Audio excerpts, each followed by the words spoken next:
The girl returned home to find a stranger playing games in her room, which scared her so much that she hurriedly ran outside to call the police. As for me, who was brought to the interrogation room, I was dumbfounded. Wasn't I just playing games and making my teammates cry? How could I be arrested for that? At this moment, the police officer in front of me asked, "Why did you trespass into someone's home?" He suspected that I was motivated by lust. I had no choice. After all, that girl was too beautiful. What? Trespassing into someone's home? That's my house. The police officer took out the information in his hand and said, "Young man, the owner of 614 is a professor at Zhengcheng University, who rented the room to a female student, not you." Hearing this, I was dumbfounded. My cousin rented out the house without even telling me. Due to my cousin going abroad the day before yesterday to pursue his 4th doctoral degree, I, who still have 1 day before school starts, plan to stay overnight in the teacher's apartment assigned to him at the school. The female student who rented the room came back and, upon hearing noise in her house, secretly went out to report to the police. After the misunderstanding was resolved, I left the police station. I was feeling particularly depressed at the moment, and I definitely couldn't go back to the apartment tonight, so I found a hotel to stay for the night. The next day I arrived at my cousin's teacher apartment, opened the door, and found my suitcase from last night still in the living room, with a note on top, "Sorry, I just rented this room recently because the landlord has already gone abroad. I thought there was a thief in the house when I heard noises." I helplessly put the note in my bag and headed to school. After finishing tidying up the bed after registration, I decided to go out and get familiar with the school environment. Just then, the phone rang, and the caller was my cousin, Gu Mingxian. I answered the phone, and my cousin said, "Xiao Yang, don't go to the teacher's apartment. I have rented it out." After I recounted what happened last night, he couldn't help but laugh. "Ha ha ha, she really lives up to her reputation." The most magnificent building at Zhengda is naturally the library. But as I watched people entering the library through the facial recognition automatic door, I fell into contemplation. At that moment, a tall and slender girl walked past me. Her clothes were slightly damp, and the white laptop bag she was carrying had some water stains on it, clearly indicating that she had just come in from the rain. I quickly stopped her and said, "Senior sister, can you help me scan my face?" The girl was slightly stunned. Standing in front of the facial recognition system, the electronic door opened the next moment. After thanking her, I shyly walked into the library. The girl looked at me strangely, and I didn't expect that when she called out to herself. She really just wanted me to help her touch up her makeup. She was the 5th new student I talked to today, and the first 4 were all trying to get her contact information. "Zhou, why are you walking so fast?" Another girl ran over. She is called Su Xiuwen, the flower of the management college. The girl in front of her is her best friend Bai Wanzhou, the president of the Zhengcheng University Student Union, and also the only school flower of Jiang University, a workaholic known as an iceberg beauty, a rare beauty in the computer major for 10 years. What was the follow-up to yesterday's incident? Was the thief brought to justice? A misunderstanding. Bai Wanzhou's expression remained unchanged as the police had already explained the cause and effect to her. I don't know how long it has been. I looked at the time and found that I had been in the library for 2.5 hours. Walking out of the library, it started to drizzle outside. Luckily, I brought an umbrella. Just at this moment, the pretty senior sister who helped me with the face recognition behind me also came out. "Zhou, how about we wait for the rain to stop before we leave?" "I can't. There are still things to deal with on the freshman side." At this moment, as I walked out of the library, I suddenly felt some movement behind me. I turned around and saw that the senior sister was walking hurriedly. The light rain had turned into a downpour by now. Bai Wanzhou used her hands to protect her head, but in such heavy rain, her hands were no match, and the rain splashed on her, exposing her figure completely. "This figure is too good. This is not the point." I hurriedly caught up and held the umbrella over her head. Bai Wanzhou's character is somewhat aloof. She didn't even look at the appearance of the boy in front of her. Suddenly, a thunderclap sounded, and the originally hurried Bai Wanzhou stood still. "Senior sister." I found that my senior sister was not moving, and looked at her with some confusion. It turns out that this pretty senior sister is afraid of thunder. "Sorry." Bai Wan Kanji had no expression, and another thunder sounded, leaving Bai Wan Kanji stunned. My umbrella is not big, plus the senior sister is keeping her distance from me, so half of my body is getting wet. I looked at the nearest teaching building and asked, "Senior sister, shall we go over there to take shelter from the rain?" Bai Wanzhou nodded silently and walked with me under the umbrella. Soon we arrived at the corridor on the first floor of the teaching building. After a long silence, I wanted to say something to ease the atmosphere. "Senior, what year are you in?" "Junior." "Senior sister, what major are you in?" "Computer sister." That tree looks so thick, haha. A wave of awkwardness filled the air. I really don't know how to deal with girls. I've been alive for 18 years and I haven't even had a relationship. Bai Wanzhou also felt awkward, so she chose not to speak. I habitually picked up my phone, opened a chat interface with a person who was one of the two friends I brought in when playing games with my cousin before, and was said to be very good at playing games. Then Lono realized that he was really good at playing, so he took the initiative to add his contact information. If you have nothing else to do, you can play games together and talk about your daily life. So you can say that you are a game hitchhiker. But since Gu Mingxian had pulled them in, they were most likely his friends. Anyway, it's just an online relationship. Lono doesn't care about identity or anything, and the name doesn't matter. The usual chatting and boredom would have been fine, and he had no intention of meeting. Lono opened the input method. Let me tell you something. I'm currently hiding from the rain with a fairy-looking schoolmate. Next moment, Su Baijiao's cell phone rang. She picked it up and looked at it. Falling leaves, let me tell you. I'm currently hiding from the rain with a schoolmate who looks like a fairy. Su White Kanji. She turned her head to Lono, then silently turned on mute mode and replied, "How good does it look? Shoot it to me." Ding dong. Lono's cell phone rang and he looked at the message. Falling leaves, it's not very nice to sneak a peek. Love hot pot, you find a chance? Don't let her find out, right? Lono didn't reply. Subai Kanji cooperated and turned her head, pretending to be looking at the I1/2 scapy I1/2 outside. Soon. Falling leaves, image. Falling leaves, very pretty blah, animated expression. Subai Kanji looked at this photo and fell into deep thought. Anything really can happen in this world. The boy she often played games with, she knew was Professor Gu's brother. The latter had also explained to her before he left the country that it was okay to help him take care of his brother.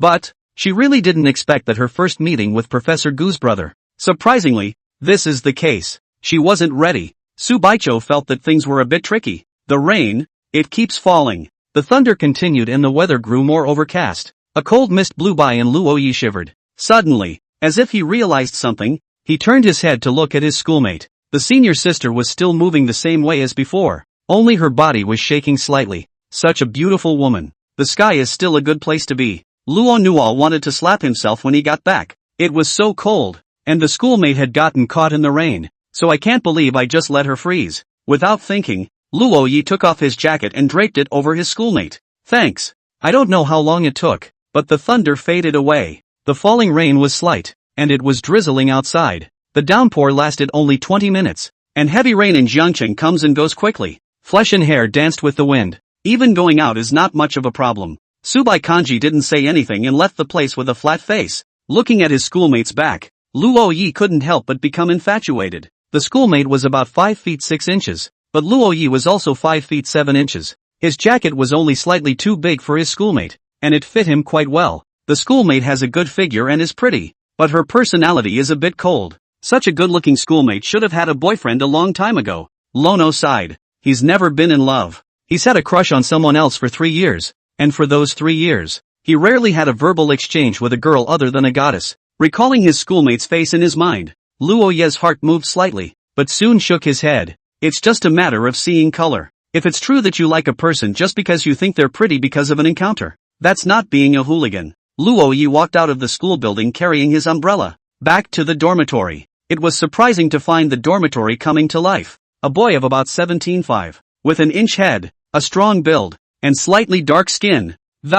Immediately sat up when he saw the bedchamber coming. Is it a roommate? Hello, my name is Li Haoyang, a native of Jiangcheng. Hello, my name is Luo Yi, from the capital. Capital city? Bro, from the big city. The two added each other's contact information and started chatting. Doesn't school start tomorrow for you locals? Why are you here today? Harm, my house is nearby, and having nothing to do, I sought to move my luggage to my dormitory first. I didn't realize it was raining. Lono looked at his somewhat wet clothes with a strange expression. Is wet seduction all the rage over here? Noticing Luo Ye's gaze, Li Haoyang laughed. I brought an umbrella, but when I saw a little girl in the rain at the school entrance, I lent her my umbrella. After saying that, Li Haoyang added, guess what? I thought it was a little sister. She's only about 5 feet 5 inches tall, and she ended up carrying her luggage into our school, and I helped her carry her luggage all the way. Ha ha, you can't tell the difference between people. I've always thought that southerners are petite,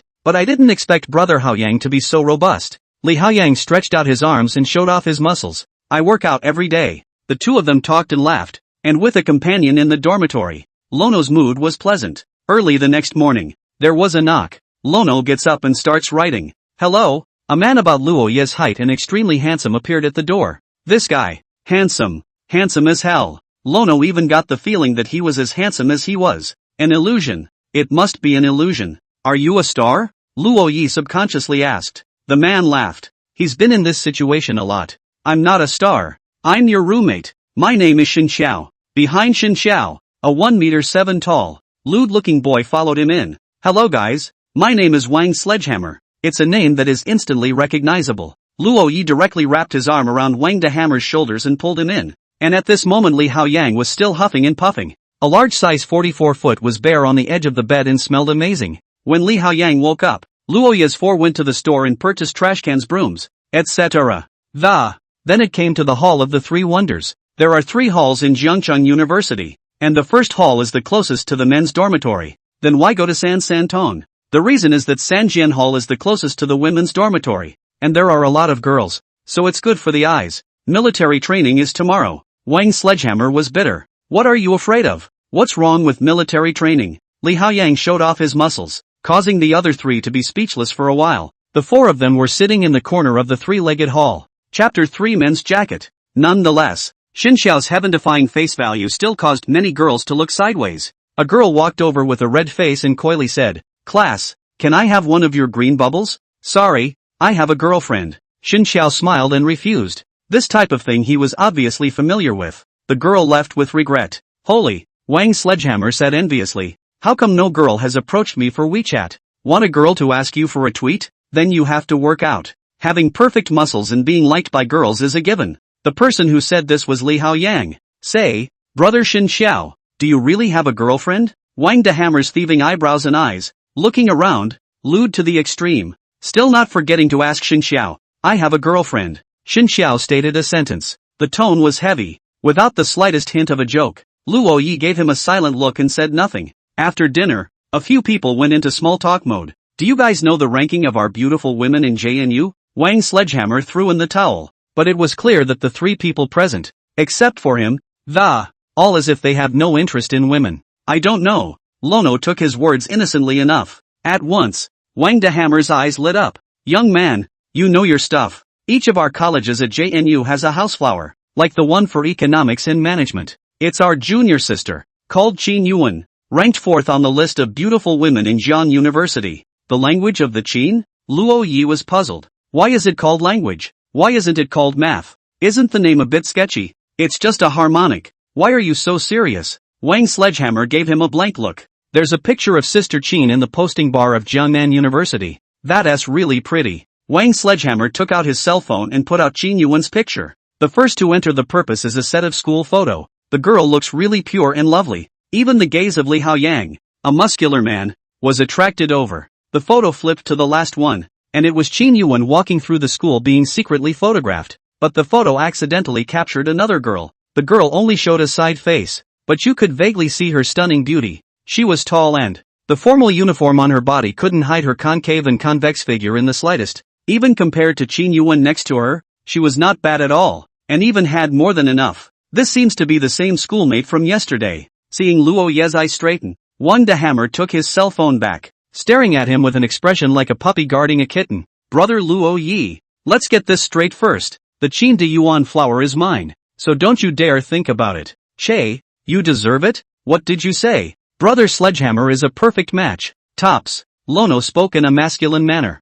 Still, he was curious and asked, who's the girl next to Qin Dahua in the last photo? Words. Wang Sledgehammer gave Luo Yi a rather disdainful look. That one is the star of JNU nowadays. Her name is Su Baiji, but I'd advise you to keep your prying to a minimum. She's a talented computer science major. The countless times she's been captured in photos would have earned her the status of Jiang University's schoolflower, and even Qin Yuan would be set off as a green leaf when standing next to her. She also won many awards and led the computer science department to where it is today. Not only did he logically become a member of the JNU Student Union, but he also qualified for graduate school. I heard that her character is so high and cold that none of the countless warriors who have confessed their love to her have succeeded in getting close. So don't even think about it. We really don't deserve such a heavenly pride's daughter. Hearing this, Xin Xiao and Li Haoyang both revealed surprised expressions. This schoolteacher is awesome. Excellent indeed. Lono was deep in thought. I can't believe how good the sister who arrived the other day was. But she doesn't have a boyfriend. Lono couldn't stop echoing these words in his head. Among our freshmen, there's also a big beauty, rumored to be the freshman school flower. The name is Tang Enki, and although it's not as good as Subai, it's only that much worse, Wang Sledgehammer said, but realized that Luo Ye's expression became a bit gloomy. At once, he consoled. Wild child, don't be discouraged. Wait for me to take these goddesses one by one and then share one of them with you. Asterisk asterisk asterisk asterisk Q, Lono said breathlessly. After the meal, a few people strolled around the campus and the playground before returning to their dorm rooms. After receiving their military uniforms in the evening, several people came to sit side by side in the classroom. Department of Computer Science, Computer Networks I. All 4 Lonos are in this specialty. A young-faced man stepped up to the podium. Hello students, I am your counselor for the next 4 years, Chen Xiangjin. I know it's everyone's first time at college, and coincidentally, it's my first time as a counselor, too. You're the first students I've had. The teacher has also just graduated from graduate school,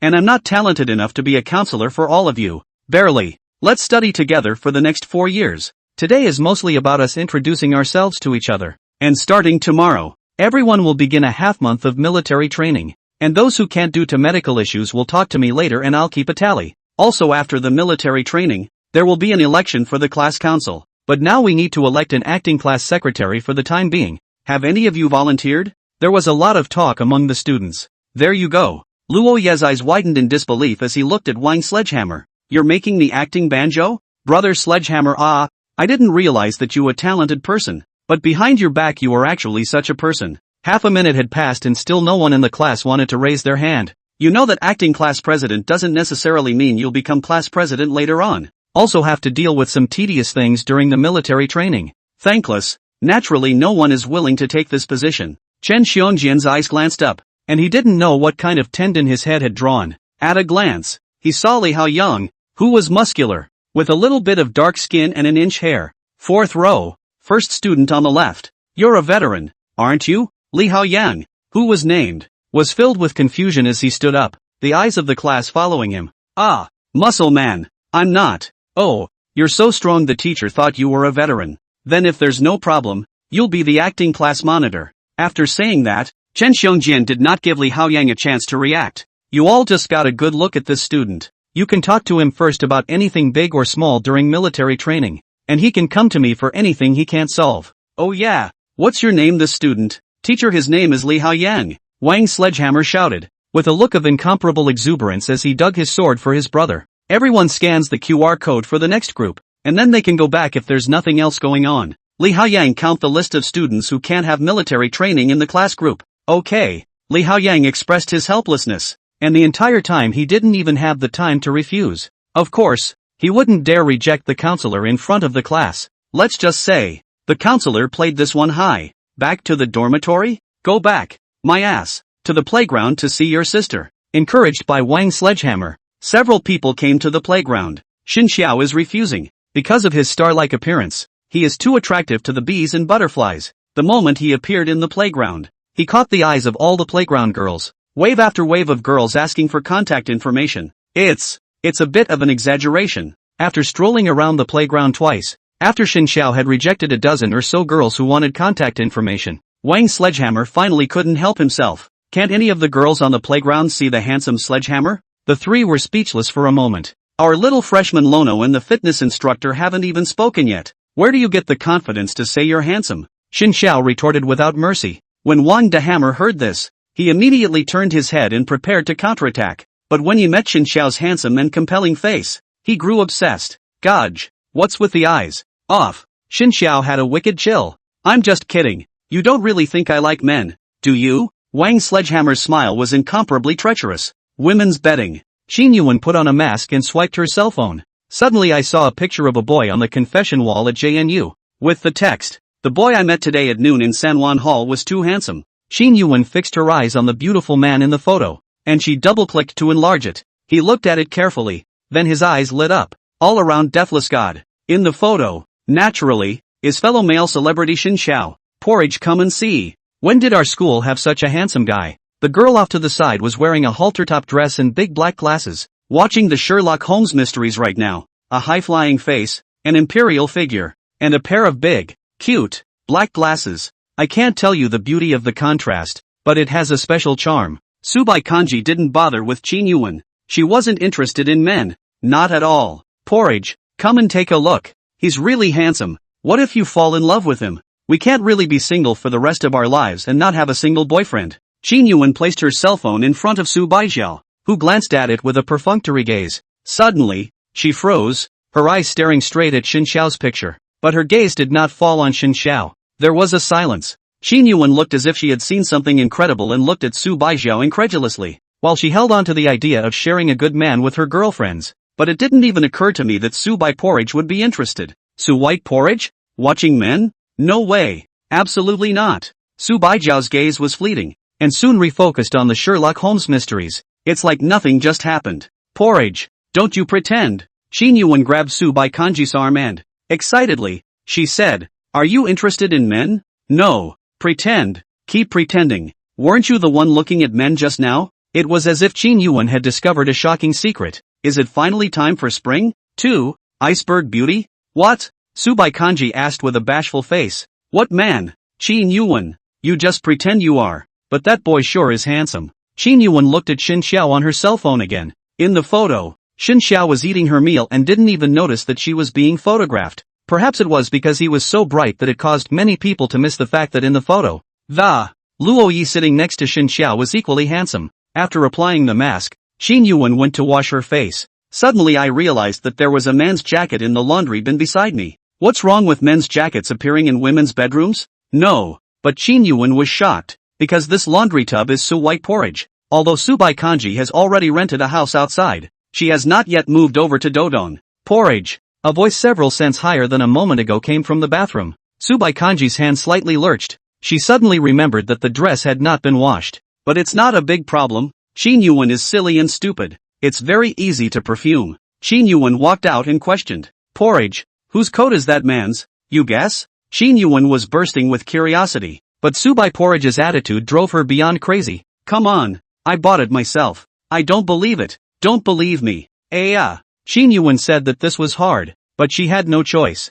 The other side. Luo Yi and the others returned to the dormitory. Show me the strength of my 3 sons. Wang Sledgehammer made an instant decision to carry out the first hacking activity in the dormitory. A few people turned on their cell phones. LOL. A rooster crows. Brother Luo Yi. You're all that's left. I'll pull you into the team. Click on invite. Lono agreed. In the next moment, a burst of golden light emerged from the trio's cell phones, almost blinding a few people's dog eyes. Dig in. Dig in. Dig in. Wang the Hammer. Xin Xiao and Li Haoyan looked at Luo Yi in shock. You're the first on the elimination list? The invincible god of war returning to his roots? Aha. The big man begs for a belt. I want to be on Warlord too. 4th platoon walks up. Military base begs to be Ed. Holy, golden legend. Wang Sledgehammer drooled with envy as he looked at the golden Martha in Luo Yi's game. Go on, brother Xin Xiao. You old gooby. What do you know? If you educate people, you get the world. Brother Hao Yang,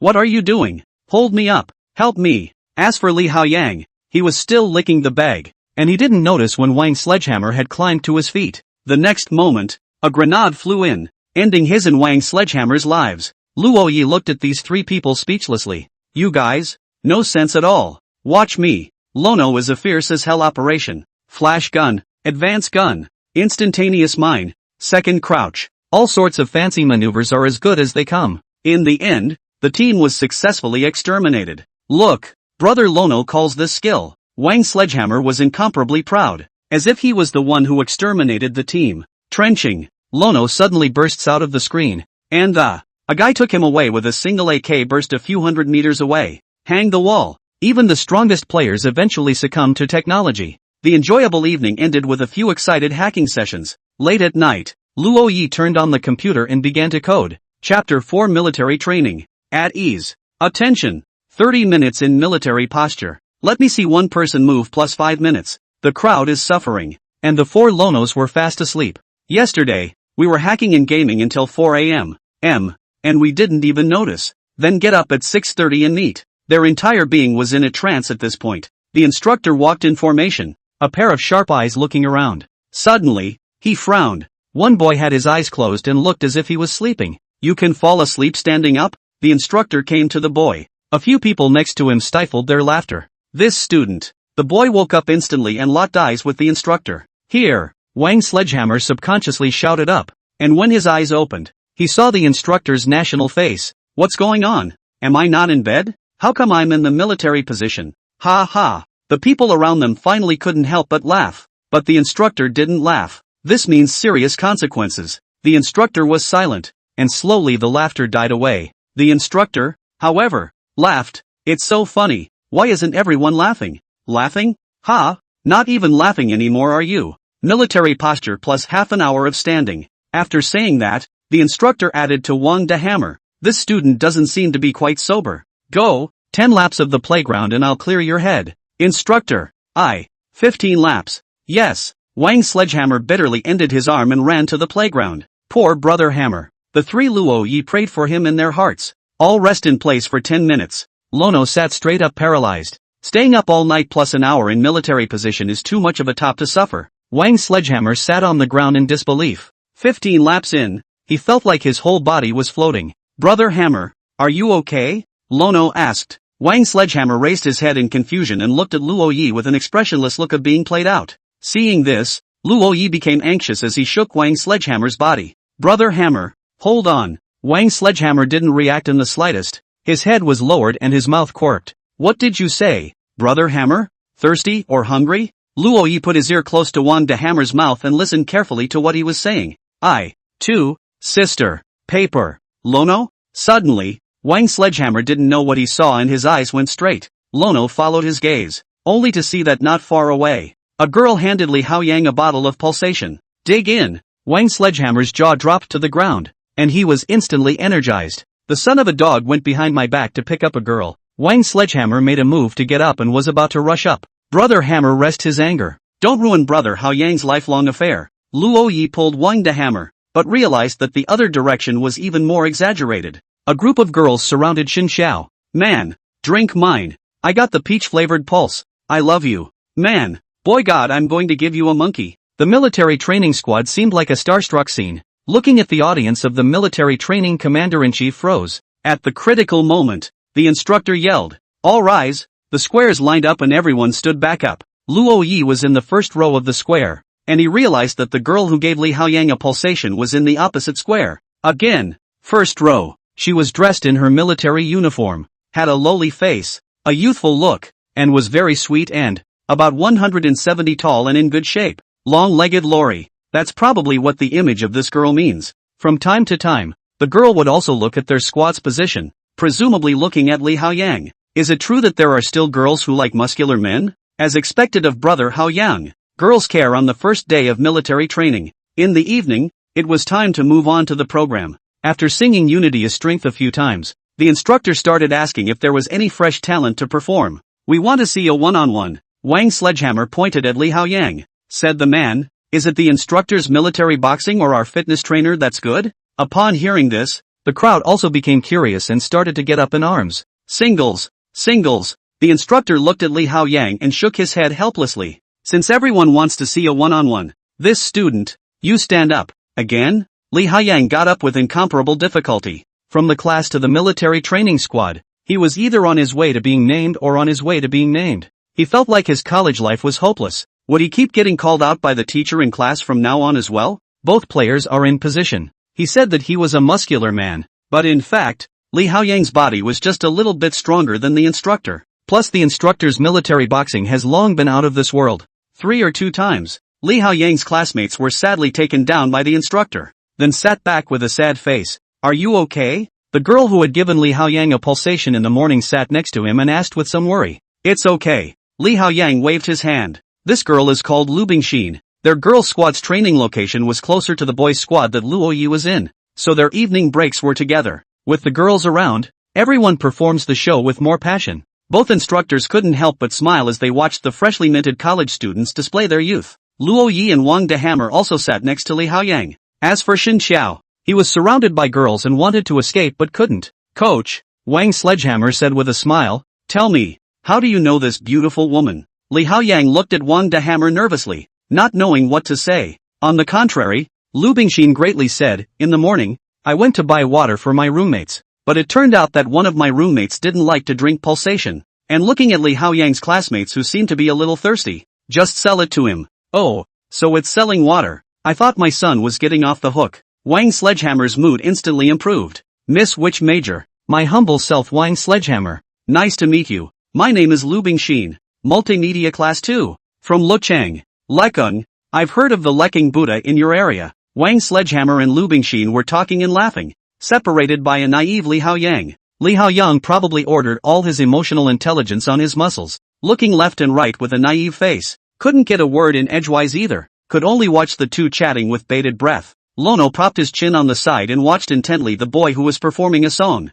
Honestly, the singing was average. Not nearly as good as his singing. He loved to sing and was a karaoke king in high school anyways. In his mind, he flashed back to that day when he was hiding from the rain with that fairy schoolmate. Lono unconsciously stood up, took over the microphone after the boy finished his song. Wang Sledgehammer, who was chatting furiously, was stunned. You kids can sing? A song called Rainy Day. And since there's no accompaniment at the moment, I'm just gonna clean it up a bit. Much obliged. Everyone, take a deep breath. Luo Yi spoke softly. Suddenly 2 rains are waiting for you. How much have you suffered from sudden tears? I waited and I waited and I thought and I couldn't wait for you. If the heavens will open their eyes and not favor you, take you through the hustle and bustle of the crowd, listening to Luo Yi's gentle singing voice. Although it was clear singing, it mesmerized the crowd present. Chapter 5, The Fairy Sister. Porridge.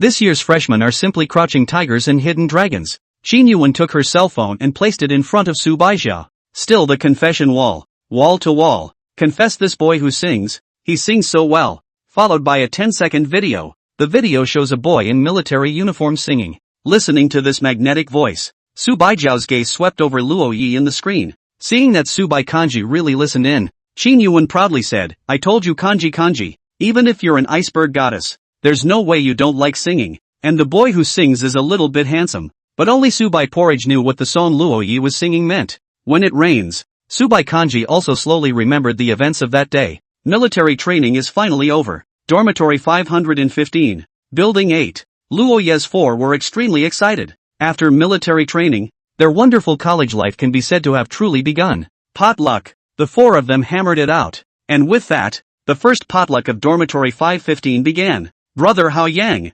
Wang Sledgehammer pulled Li Haoyang's shoulder and asked, this place in Jiangcheng, you're a local. Any recommendations? Of course I have. I'll take you to the restaurant downstairs from the gym for a nutritious meal. King Sledgehammer. He turned his head to Lono. Wild child. All 3 of us are from this province. You're the only one from out of town. You decide what you want to eat for this meal. Luo Yi thought about it and said, let's have hot pot then. Okay, it's happily decided. Fondue away. The 4 of them took a cab to one of the highest rated hot pot restaurants near the school. Are there any that don't drink? Shen Qiao asked. No alcohol? Wang Sledgehammer said angrily. They're all brothers. It's their first get-together. I'll see who dares to say no. How can you have your first 515 get-together without booze? Come on, boss man. Serve us 2 beers each. 2 bottles? Luo Yi's gaze grew disdainful. Ha! A mere 2 bottles are nothing more than an appetizer to my titular northern man. In half an hour. Ha ha. We are brothers. Starting today,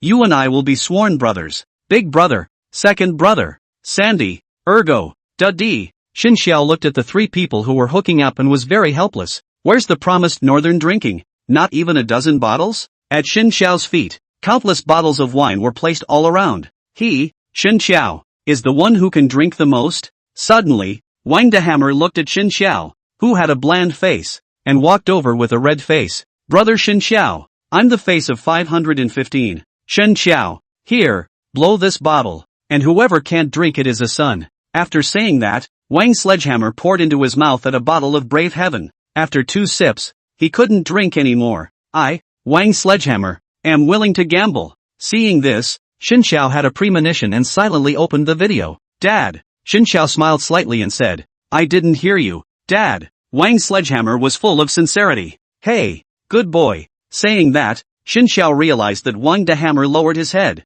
He had a sudden bad feeling in his heart. With an early warning of danger, Shin Xiao retreated 2 steps back. In the next moment, Wang Sledgehammer spat out a bunch of flowery things directly in place. I'm yet unbearable. Shin Xiao held back her nausea and called for the waiter to come over. A cab then took the 3 back to their dorm rooms. In the cab, Wang the Hammer suddenly lowered his head again. Seeing this, Xin Xiao exclaimed, "Don't spit on the car." It's a good thing that Wang Sledgehammer still has some sense. He quickly rolled open the window to reveal a head. Driver of the rear car, I # times and ***. The four of them returned to the school at about 8 o'clock in the evening. Xin Xiao held Li Haoyang with his left hand and Wang the Hammer with his right hand, and walked towards the direction of the dormitory with difficulty. Being the better drinker of the north, Lono had sobered up a bit and Bummer followed the trio. Suddenly, he stopped dead in his tracks. Wants to go to the bathroom. This was the only thought in Luo Ye's head at this moment. He looked left and right and could not find the restroom at all. After thinking about it, I think there must be a restroom in the school building. Luo Yi walked towards the direction of the school building. He hadn't been to class yet. He wasn't familiar with the building. It's not clear exactly where the restrooms are. Xin Xiao didn't notice Luo Yi, who had already left. At the entrance of the school building, Subai Porridge was carrying a bag and wearing a crystal blue dress, with a white jacket on the outside and crystal-colored heels on her feet. She walked out of the school building alone. Today's Subai Kanji wore stunning makeup, adding to her already stunning appearance. Hokage. There was a hint of a familiar voice ringing in Su Baijiao's ears, and she turned her head to look. Luo Yi was standing naively, looking a little silly. "You're calling me?" Luo Yi saw the girl's looks and realized it was the fairy schoolmate from that day. I want to go to the restroom. Don't know where in. Ha.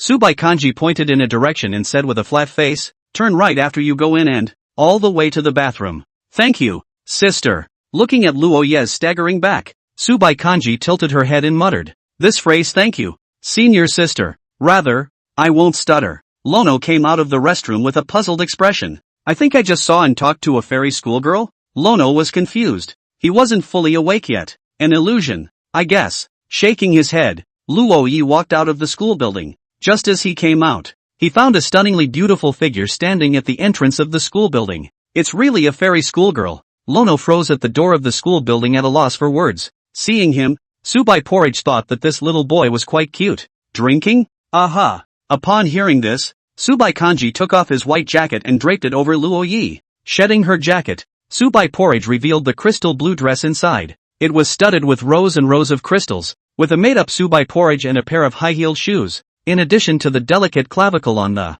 and a blue necklace. When it was truly a fairy descending to the earth, Luo Ye's entire body was dumbfounded. He swore that the fairy schoolmate in front of him was definitely the most beautiful girl he had ever seen in his life. "I don't have that black jacket of yours with me, so this one doesn't need to be returned to me as compensation." "I don't know," Subai Porridge said blandly. She had just finished her evening study and was changing into her dress in the restroom of the school building. "I just didn't realize that the first person to see her in a dress was this junior. It's cheap for the kid." After saying that, Subai Kanji turned around and left, only leaving Luo Yi with a sinister back. "Welcome party rehearsal. Subai Gue came here. President Su, you're here just in time. The rehearsal just started." Aha! I didn't expect President Su to not only be proficient in computers, but also sing. The host laughed. For this matter, Subai Porridge was also helpless. For the orientation night, they had to put on a show for each major. They are the only ones in the computer science department that not only have fewer girls, but all of them only know how to play the keyboard.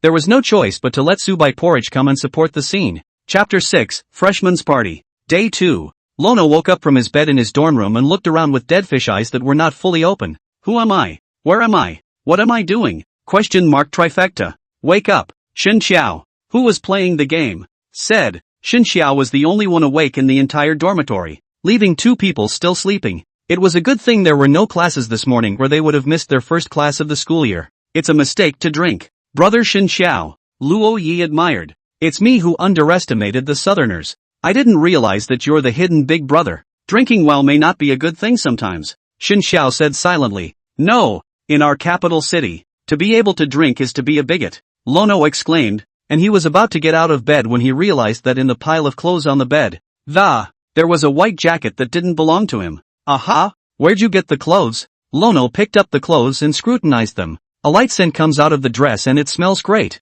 It has a fresh strawberry creamy flavor. "Girls' clothes?" Lono seemed to remember something, and then he seemed to think of nothing. He remembers something happened last night, but what exactly he forgets. "Yesterday when I went back to my dorm room I realized you were gone. It wasn't long before you came back with an extra shirt on. And you were giggling. Oh yeah, last night you were talking in your sleep, muttering something about fairy schoolgirls. It almost scared me silly." Listening to Xin Xiao's explanation, it dawned on Lono. The one yesterday turned out not to be a dream. That. Lono was pleasantly surprised. The clothes he's holding, were they given to him by the fairy schoolmistress? Excited, elated, surprised, honored. Lono didn't know what words to use to describe what he was feeling at that moment. He held the white jacket as if he had been honored with a treasure. Xin Xiao saw him like this and revealed an extremely disdainful expression. Oh, still young, brother Luo Yi. Looking at you, you've never been in love. How do you know? One look and you'll know. How about it?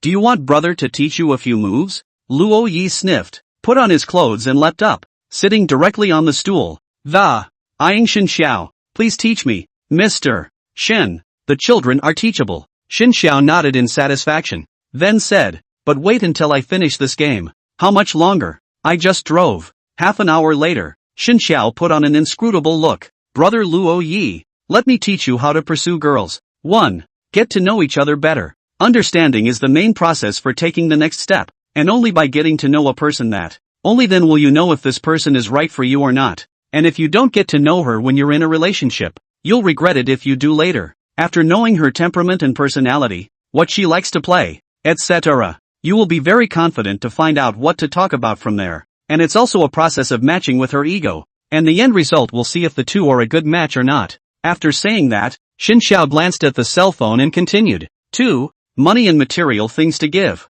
It's simply not possible in this society nowadays to try to get something for nothing. Nowadays, girls are raised rich, girls are now financially independent, and many of them are not poor at all. But as a man, when chasing a girl, you should behave decently and buy something that the girl likes, or buy some of her favorite snacks. Those are necessary. Luo Yi nodded his head vigorously one by one, obviously convinced. Xin Xiao stifled a laugh, glanced down at her cell phone again, and continued talking. Wait, Lono interrupted. Why are you looking at your cell phone? Because you're on ing Baidu? As smart as Luo Yi, he could tell at a glance that this person didn't have good intentions. Sure enough, after Luo Yi used his cell phone to Baidu how to pursue a girl, what popped up was exactly the same as what Xin Xiao had just said. Ahem.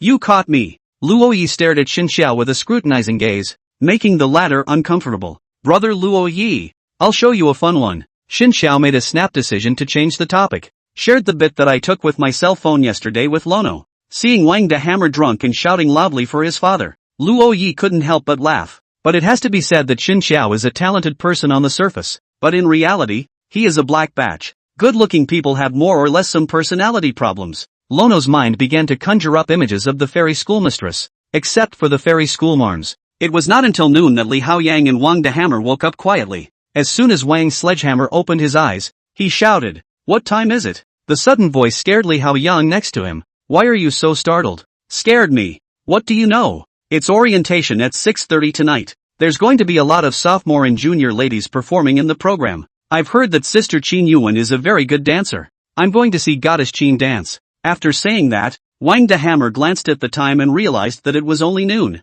"Che, it's early. Go back to sleep." Luo Yi became speechless. "Brother Hammer, you may not know that we have classes in the first period of the afternoon." "So what?" "Civics. The class is taught by the department chair, who says that if you miss 3 classes, you'll just fail the course." At those words, Wang's sledgehammer scurried up and dressed as fast as he could. "Actually, I like classes the best, especially civics. Come on, let's go eat. Eat your way through class." Lono. 6. Shen Xiao. Does 6. Li Haoyang, in the midst of snoring. The bastard fell asleep again. Civics class. An incomparably boring and tedious class. But Xin Xiao stared at the podium with a serious face. "Male star, you really listen?" Wang's sledgehammer got curious. Xin Xiao didn't respond. "A male star?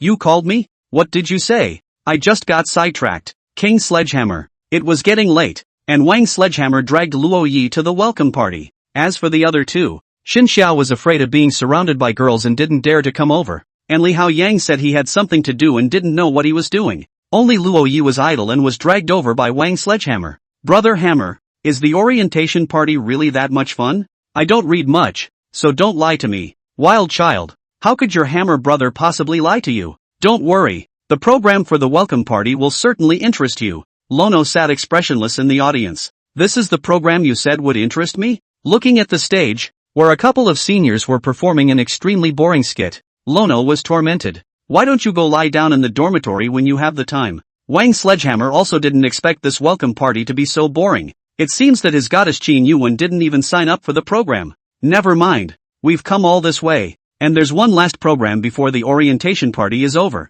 Then read the whole thing. Chapter 7, Hammer's Shocking Remarks. The last program was a bit of a spectacle. A hot dance performance by a couple of sophomores. There was a burst of excitement watching Wang Sledgehammer. When it was over, the orientation party was complete, and many people were ready to get up and leave. When the moderator, however, was slow to say his closing remarks. Fellow freshmen, wait. The crowd that was getting up looked at the host quizzically. You finished your program and you're still waiting? You don't think we'd really like to hear your closing remarks, do you? Only the host smiled mysteriously. Actually, we had a hidden program for our orientation party, left for the very end of the. It was also arranged by the university artists, and we put the surprise at the end, not published in the program, where on behalf of the art group, I would like to say sorry and hope that you will enjoy the surprises we have prepared. When you think of JNU, all you can think of is our computer science department at JNU, and when you mention the computer science department,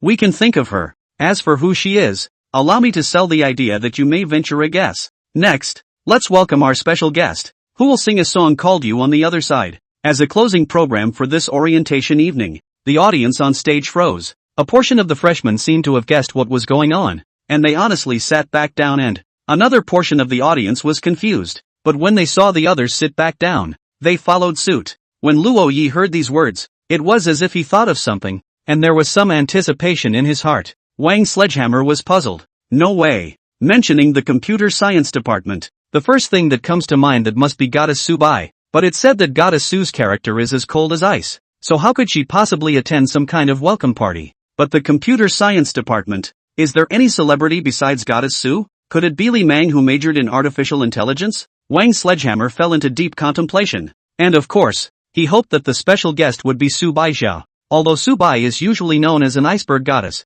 difficult to approach, but she's a real eye candy to look at. She has the body of a royal lady, with white skin, and possesses a pair of long and slender jade legs, coupled with her frosty and stunning face, her temperament that can be viewed from afar but not played with. If she were to appear at the welcome party, that's explosive news for JNU. The hosts recede into the background and soon, the lights go out. The welcome party was dark. Suddenly, the crisp clattering sound of clattering hovers in the silence of the orientation venue. The sound of high heels. A girl? I don't know how, but Luo Yi suddenly remembered that last night, Fairy School Sister was wearing a crystal blue gown. The look of high heels. Is it really a fairy school girl? Soon the sound of heels faded and the figure on the stage stopped in the middle of the welcome party was quiet. This operation of the college art troupe has really created anticipation in their hearts.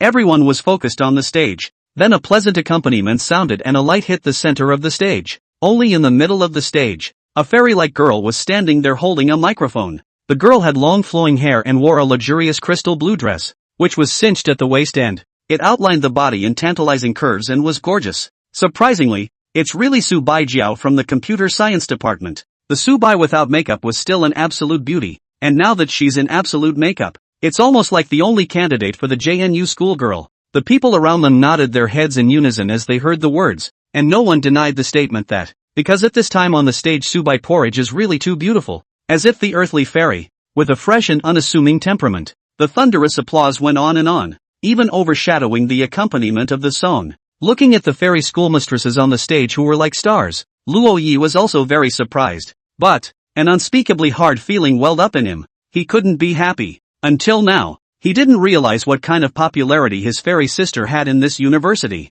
Such a person is not someone he, as a freshman, can get his hands on. The fact that he was able to have two not-so-gentle encounters with the fairy schoolmistress was already a blessing that other people couldn't cultivate in 8 lifetimes. It is presumed that the fairy schoolmistress left him a coat that. It was also just to compensate for the help he had given the fairy school sister before. After all, with the fairy school sister's character, she was definitely not willing to owe favors. Wild child. It's Su Baijiao. It's Su Baijiao who's even more beautiful than Goddess Qin. Wang Sledgehammer shouted excitedly, but found Luo Yi sitting next to himself, lost in thought. A face of silence. What's wrong with you, wild child? Wang Sledgehammer was puzzled, and suddenly, he seemed to realize something and, oddly glancing at Luo Yi, he lowered his voice and asked, Wild child, your expression looks like you've eaten. Have you lost your love? Asterisk asterisk asterisk asterisk Q, Lono said with a black face, but Wang de Hammer guessed pretty much the same thing, except that Luo Yi had already finished without even starting. A person like Subai Kanji, he was destined to only watch its dazzling figure from afar. Slowly, the voices in the audience faded away as Su Baijiu had already begun to sing. The melodious voice spread to every corner. The audience was silent.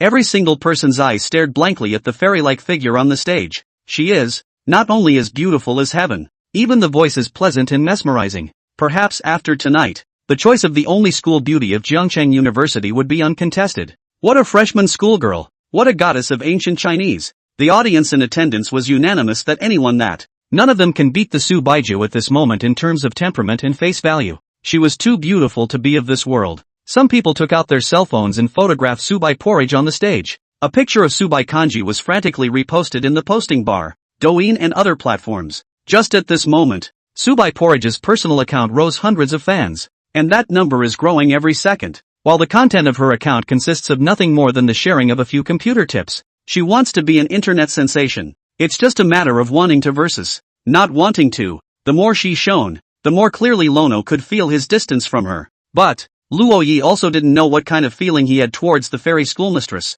From his first encounter in the rain, when he developed a crush on her, until we met again last night, the fairy schoolmistress, in Luo Yi's heart, was like a white moonlight. Whether that was a favorite or not, Lono wasn't sure. Liking someone can be hard or easy. It may be that at a certain moment in time a certain feeling is held fast and, being bottled up without knowing it, the heart is doomed. Just like the girl he'd had a crush on for 3 years, he'd liked without realizing it. But is liking without having spent time together really liking? That's just unrequited love. Thinking of the fairy school sister's stunning face, Luo Yi silently looked at Su Baijiu on the stage. She's beautiful. He could only admire her beauty silently from the corner of the crowd. He, like the others, could only look at the earthly fairy from afar. Maybe this is a crush. Wang Sledgehammer looked at Luo Yi, who had a strange look on his face, and then refocused his gaze on the stage. After the performance, Subai Porridge turned around and was ready to leave when the host came on stage, taking the microphone in Su Baijiu's hand. Just this moment, audience, a different voice rang out. Goddess Su. Luo Yi looked at Wang de Hammer next to him with wide eyes. This wave of operation had truly shocked him. Why is this guy standing up all of a sudden? What does he want? Wang Sledgehammer gave Luo Yi an inexplicable smile. That smile, like an old father's, trying to give his indisputable son a reassuring look as it were. Afterward, Wang de Hammer shouted out to the stage. Senior sister, what did you think of the song Rainy Day that one of the freshmen sang 2 days ago? The host froze. What the hell? The script wasn't written? Subai Kanji looked in the direction of Wang de Hammer. Almost at the same time he noticed Lono sitting beside the latter. She silently took the microphone back from the host. Nice. 2 short words were the biggest affirmation of Luo Yi from her mouth today. Wang Sledgehammer laughed and shouted in a louder voice. He's right next to me. We want to see Hokage sing with him. Chapter 8 Singing on the same stage. Lono was stunned. The audience was stunned. The hosts were also stunned. Su Baijiu stood on the stage with an expressionless face.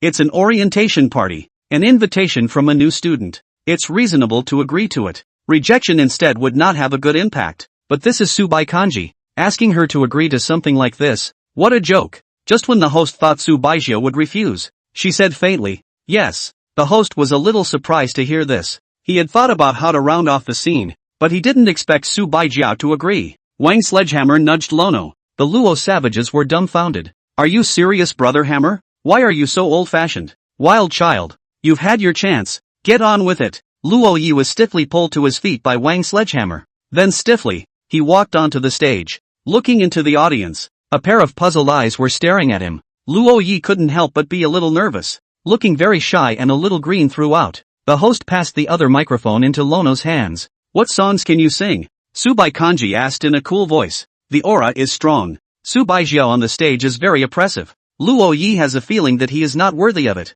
Too weak to speak. All. Anything. Oh. Little stutter. Subai Kanji laughed in his heart. Then said. Since it's a male-female chorus, then sing a simpler version of A Little Bit Sweet. A little sweet? Lono froze slightly. Luo Yi was still silent, while Wang Sledgehammer in the audience was going crazy. Desperately, he signaled him with his eyes to hurry up and say yes. Seeing this scene, Luo Yi suddenly felt a bit comical and even the tension in his heart had faded quite a bit. Yes. In the audience, Wang Sledgehammer took the lead in shouting and applauding. and under his impetus, countless spectators hesitantly applauded. A lot of them haven't heard anything about who sang Rainy Day during military training. Although that video of Lono singing was posted on the confession wall and became a minor celebrity, but the amount of publicity wasn't great. And even Wang the Hammer was betting on whether or not Subai Porridge had heard of it. But he gambled right. The audience, after hearing the heavenly voice of Subai Porridge, both thought no one could sing with her. The gaze that looked at Luo Yi at this moment also carried some skepticism. The accompaniment of A Little Bit Sweet plays as the host arranges it. The first verse was a male voice, and Lono let out a deep breath. The next moment he closed his eyes. The encounter with the fairy school sister floated in his mind, and Luo Ye's mood gradually relaxed. Opening his eyes again, his eyes had filled with tenderness. Since it's a love song, it's only right to sing it in an immersive way. He turned to look at Su Baijiu and slowly opened his mouth. Pick an apple and wait for you to pass through the door, delivered to you to quench your thirst. Looking at Luo Ye's tender eyes at this moment, Subai Kanji's heart moved slightly. This kid, he does have a knack for singing. Like summer coke, like winter cocoa. You're the right character at the right time. Both sides sang to each other. And although Subai Porridge's face remained unchanged, his eyes, compared to before, were, but no longer so cold. The opportunity to perform on the same stage as the fairy schoolmistress, Luo Yi would not let go. This time, he was going to use all his strength and bring out his full power. The audience, on the other hand, has long since gone from initially skeptical to enjoying it.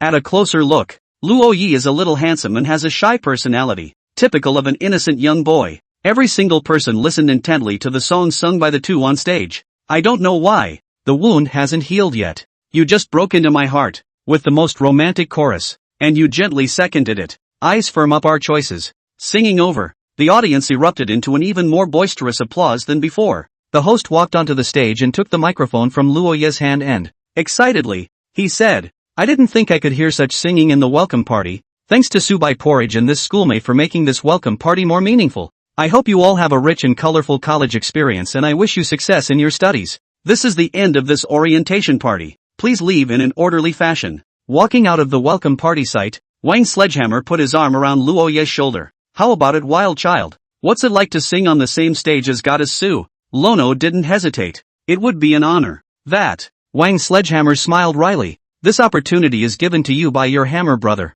and you have nothing to show for it? Week's breakfast okay. 1 month. No, 2 weeks at the most. Deal. Seeing Wang Sledgehammer's treacherous look, Luo Ye's face darkened. Pitted. But think of the scene at the orientation party when Wang Sledgehammer stood up. Luo Ye's heart warmed again. Don't look at Wang Sledgehammer, who is usually indecent to the extreme. But when it comes to the critical moment, he will strike when it's time to strike. The chain will not be dropped in the slightest. The good national roommate Wang Sledgehammer. When he returned to his dorm room, Xin Xiao was still playing games on his bed. Not bad, you two. Xin Xiao marveled. The chorus video of brother Luo Yi and Su Baijiao. It's all over the school group and confession wall. They say it's a match made in heaven. Wang the Hammer got close to Luo Yi with a sly smile. Wild child, are you really interested in Subai Porridge? No. Luo Ye's face changed and he denied it without hesitation. Seeing him like this, Xin Xiao and Wang the Hammer looked at each other and smiled at each other. This kid, he can't lie. Nuo-chan,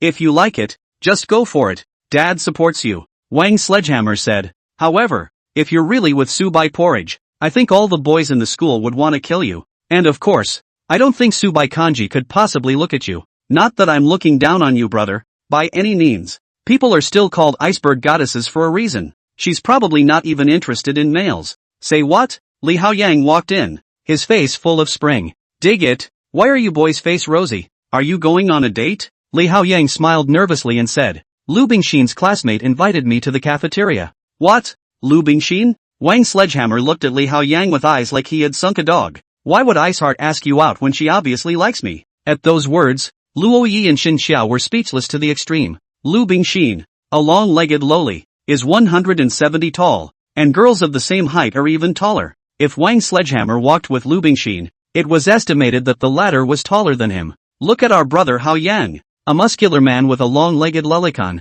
Isn't that what it's all about? I didn't realize the coach usually looks kind of naive. Playing friends is something that leaves us in the dust. Luo Yi sighed. Don't be ridiculous. I was going to the office to run an errand for the counselor, and Ryu just happened to be there. Just stopped by for dinner. Oh, just stopped by for dinner. The three men grimaced and looked skeptical. Go go go. Hack away. Come, is brother Luo Yi coming? That has to come. Opening his cell phone, Luo Yi suddenly remembered that he hadn't looked at Green Bubble for a long time. So I glanced in passing and found several unread messages. From Xia Jiasu. Is that muscular guy pretending to be a senior in the same dorm room as you? He was there the last time I saw you in the cafeteria. He's acting class president now. Muscle Man is so handsome. Yes, you can, Lono. I heard you sang in military training. Lono, what are you doing? Really just don't read the messages? I don't believe it. You just don't reply on purpose. Really doesn't get back to me. I'm convinced. Lono was puzzled for a moment. Who's this again? He hadn't memorized all the people in his class. But soon, the corners of Luo Ye's mouth twitched as he finally remembered. How could he have forgotten about this talkative young lady? Chapter 9, Don't Talk. There's a girl. Luo Yi is from the capital. And among his classmates, there's another old townsman from the capital. So the two connected quickly. After all, it was nice to have a caretaker between their old folks when they were far away. But after adding the contact information, Luo Yi regretted it. Because this Su Xiaojia is a chatterbox. I forgot to look at the green bubble. 7 words, not yet waiting for Luo Yi to send out. Wang de Hammer will urge, grinding what Luo Yi brother. Hurry up on the number. Good. Closing the green bubble, Luo Yi logged into King of Glory. Lono is also a good hand at playing this game. Though not the top of the line kind that. But among the roadies, it's also the kind of wild king brother that can take flight. Old man see up. Wang Sledgehammer's Marco Polo threw a big move into the group fight, hitting a big wave of bloodshed that. Then it was gloriously struck down. The perfect working man. Then Lono Kai father violently into the group. A knife a little friend, easy to harvest the head. Hammer, how many times have I told you? I'll start the group. You collect the heads. This way none of us will die. And it turns out you had to start a group by yourself. Luo Yi said. Ha, don't say a word. I'm Marco Detail to start a group. Detail to die in battle. It's all about the details. You can't learn. Lono? With a big question mark over his head, Lono led the crowd in preparation for the second drive. That half-month of military training. Luo Yi led the crowd that had already rushed to the peerless segment of over 30 stars of the king. After the game he'll spend another 3 hours or so coding and updating. So much so that he didn't get much rest and wore a pair of dark circles under his eyes every day. Today, Dormitory 515 is ready to play games again. Don't open it yet. No girls. No fun. I'll see if there are any girls among the people in the neighborhood. I'm sorry, Wang Sledgehammer said. You're still leading a girl with your skills? Don't think you're so good just because you've hit matchless. We're all flying in this segment because of brother Luo Yi. Suddenly, a request for an invitation appeared in Luo Ye's game interface. Love hot pot. Does she play king too? Lono agreed to the application. Seeing the girl's avatar that suddenly appeared, Wang de Hammer excitedly said, Hold your tongue. There's a girl. He thought he'd invited them in from the lobby. After all, he just invited a bunch of girls. Love the hot pot to get into the lineup. Hello? Is there a mic? Wang Sledgehammer opened his voice and asked directly. Yes. Love of hot pot was only one word, but Wang de Hammer was unusually excited. It's a high-pitched imperial voice that makes you surly when you hear it. Holy, you hammer this handful. One pull is a royal lady. Luo Yi was speechless to the extreme. Can't you see this is my game, buddy? Open. Wang Sledgehammer couldn't wait. For 30-something starless, with a king 48-starred love of hot pot, entered the game. But soon Wang Sledgehammer realized that this girl only said one word in the group screen the entire time. The game, however, is typed throughout. The Choose Hero screen. Love the hot pot knowingly chose the auxiliary position. After all, a girl has to understand the human condition. And where would 4 fierce men around her have a place for her to play? She chose Yao Mei, the fielder who followed Lono from the start. Originally, she was thinking of taking the time to help shoot her, but as a result, she found this Marco Polo pulling a batch. Vegetable chicken. How did this kind of rookie get on the no-show? That's why Yogi chose to follow the field the entire time. Polo alone stays on the bottom lane, dealing with enemy shooters and subs. Occasionally, you have to face sneak attacks from the middle and the field, and even Guan Yu from the enemy's confrontation path often comes around the back. Help! After 0/6, Wang de Hammer once again opened his voice and complained bitterly. Yao come quickly. Princess Yo-Yo was unmoved. If the shooter doesn't deliver, the secondary following the shooter is a buy one, get one free. Send 2 heads to the opposite side at once. In the end, the set was lost, unsurprisingly, even though Lono had gotten a quadruple kill. But it was resistant to the fact that his teammates were too pitiful and that Love Hot Pot, who looked like he had some power, took a Yao Mei that didn't have much killing power. No more fights. No more fights. It's been a day of gaming, and it's stupid to fight anyone else. Shin Xiao exited the game. Seeing this, 0-11 Marco Polo, Wang Sledgehammer finally realized the problem. With a bitter face, he said, I'm not going to fight either. I'm going to hit the man machine to practice my skills. Li Haoyang scratched his head and hesitated before exiting the game as well. Then his fingers kept typing on the screen and he didn't know who he was talking to. Only Lono and the love of fondue remain. No more fighting. Lono typed those 3 words out and then exited the game. Next moment. Love Hot Pot invites you into the group. Lono was once again pulled in. 3 stars short of glory. In the typing field, the other typed this. No problem. I'll take you. No. You assist. Love Eat Hot Pot dropped this comment, leaving Lono in a daze. Before he could react, the other party had already started matching. Let him assist? Lono was filled with confusion.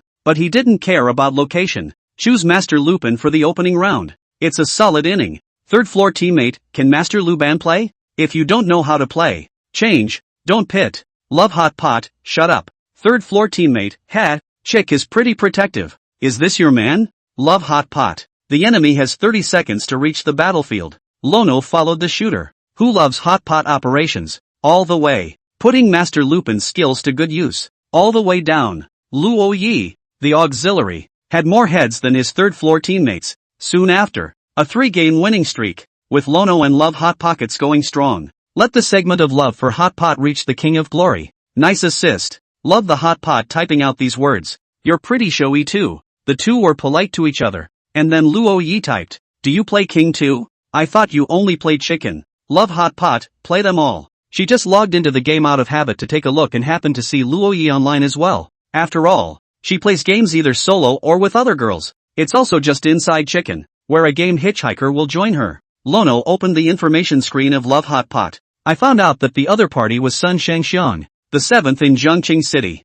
That's nothing. The important thing is that she is also in Jiangcheng. Lono, are you in Jiangcheng too? Love Hot Pot, River City University. Seeing this, Luo Yi was slightly surprised in his heart. Could it be that the person Gu Mingxian pulled in at first was his colleague? Lono, hello teacher. Love Hot Pot. Subai Kanji almost couldn't hold back her laughter when she saw this sentence, good teacher. To be able to make an iceberg goddess laugh, this elementary school brother is also considered capable. Love Hot Pot, I'm a student. Seeing those 4 words, Luo Yi was stunned. Gu Mingxian even dragged his students to play the game with him in the first place? He then found it troublesome to type and simply turned on the microphone. Hi there, didn't realize we were alumni Luo Yi hadn't even mic'd her when he played Chicken with her, but since he was an alumnus, then there's a good chance that Fondue is going to be his real-life friend soon. Instead of opening the mic, Love Hot Pot directly exited the group interface, and as fast as he could. It made Lono not even react. On the other side, the girls' dormitory.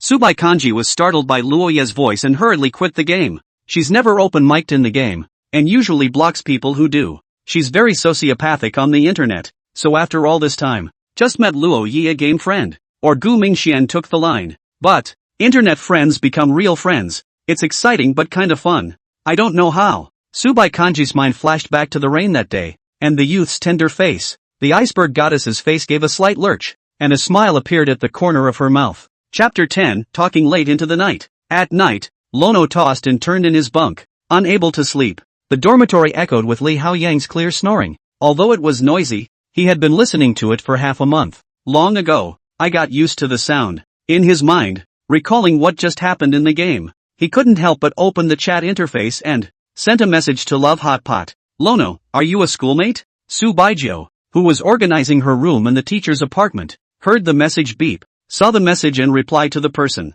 Love Hot Pot, Seeing this, Luo Yi then realized that when he played the game with Gu Mingxian, the 2 girls he pulled in were mostly his students. This guy, who drags his own students in to play games, doesn't it hurt his conscience to be a teacher like that? But Gu Mingxian taught computer science. Could it be that this schoolmate was also a computer science major? With that thought, Lono sent another message. Luono, so you know Sister Su Baijiao? Seeing this message, Subai Porridge sat down on the sofa. A hint of mischief suddenly surfaced in his mind. Prof. Ku's brother, the little boy who's killing it in the game. In reality it's such a shy and innocent look. Love of Hot Pot, recognize it and know it well. Lono froze slightly. He had only asked casually, not realizing that the other party not only knew him, but also knew him well. Having received this answer, Luo Yi instead didn't know what to say. There was even some nervousness in his mind. His delay in replying made Subai Porridge cross his legs. And a few moments later he took the initiative to ask, "Love hot pot, fancy her?"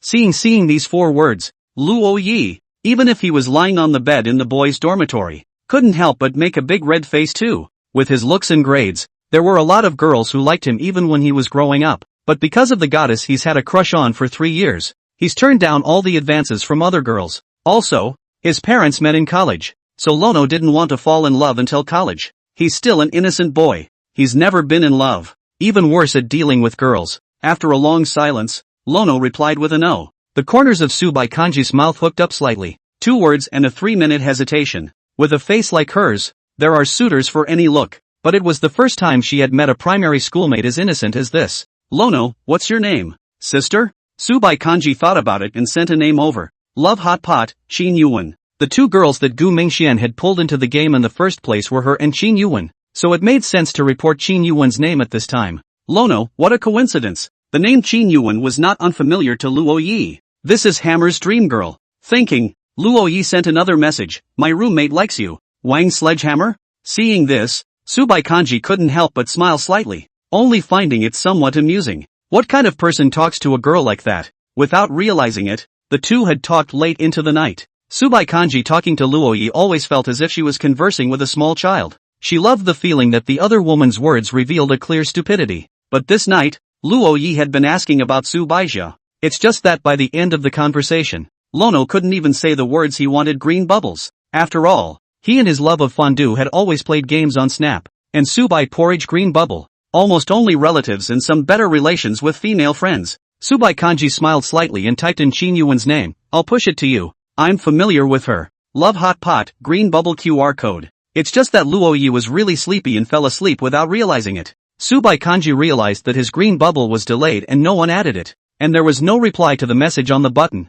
And there was a frown. Is this little stutterer asleep? Suddenly, she raised her eyebrows and looked at the hundreds of chats with Luo Yi on her cell phone, as well as the still unpacked rooms around them, showing a contemplative expression. What has she done this one night? Then, her brows spread again and she murmured, "Help Professor Gu take care of his brother. It's okay to add a green bubble." Lono woke up from his nap and casually turned on his cell phone. "I saw the last 2 messages from MS Qin Yuan yesterday." He then saw a green bubble QR code. Qin Yuan says it's Subaigo's. Lanaroi couldn't sleep at all. Fairy schoolgirl's green bubbles? Luo Yi directly clicked in and saw Fairy School Sister's green bubble personal homepage. They don't have friends yet, so they can't see the circle of friends that. You can only see the nickname of the Fairy Schoolmarm. Is called Subai Porridge, plain and simple. And use your own name as a green bubble name. Speaking of which, Lono's name is Falling Leaves, and the game's name is Falling Leaves Roots, though it's a harmonic, but it's also directly under his own name.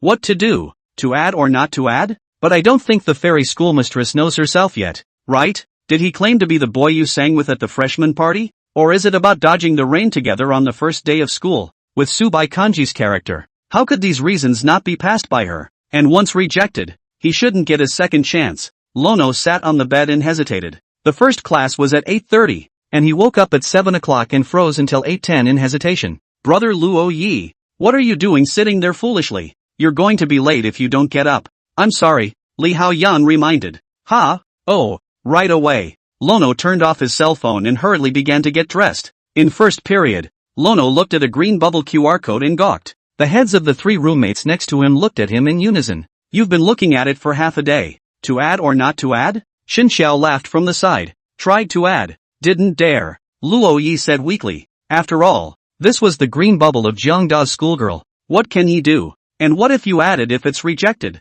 Xin Xiao scanned the QR code business card and saw the 3 words Subai Kanji on it. Faintly, the corners of his mouth then hooked up slightly as he reminded. Brother Luo Yi, let me ask you, what is your relationship with her now? Stranger, so what are you afraid of? Xin Xiao asked again. At those words, Luo Yi came to his senses. Yeah, what's he afraid of? He would never have had the chance to meet a fairy schoolgirl, so the worst that can happen now is just to keep the status quo. Thinking of this, Luo Yi directly typed his name in the friend request. No other reason whatsoever was given, and the application to become a friend was straightforward. Finally, he turned his cell phone off. Xin Xiao was surprised. Why did you turn off the phone? Lono looked back at him with difficulty, his movements slowed by nervousness. I'm afraid to look for fear of rejection. Shen Xiao, how can a college student have such a simple man? Oh no.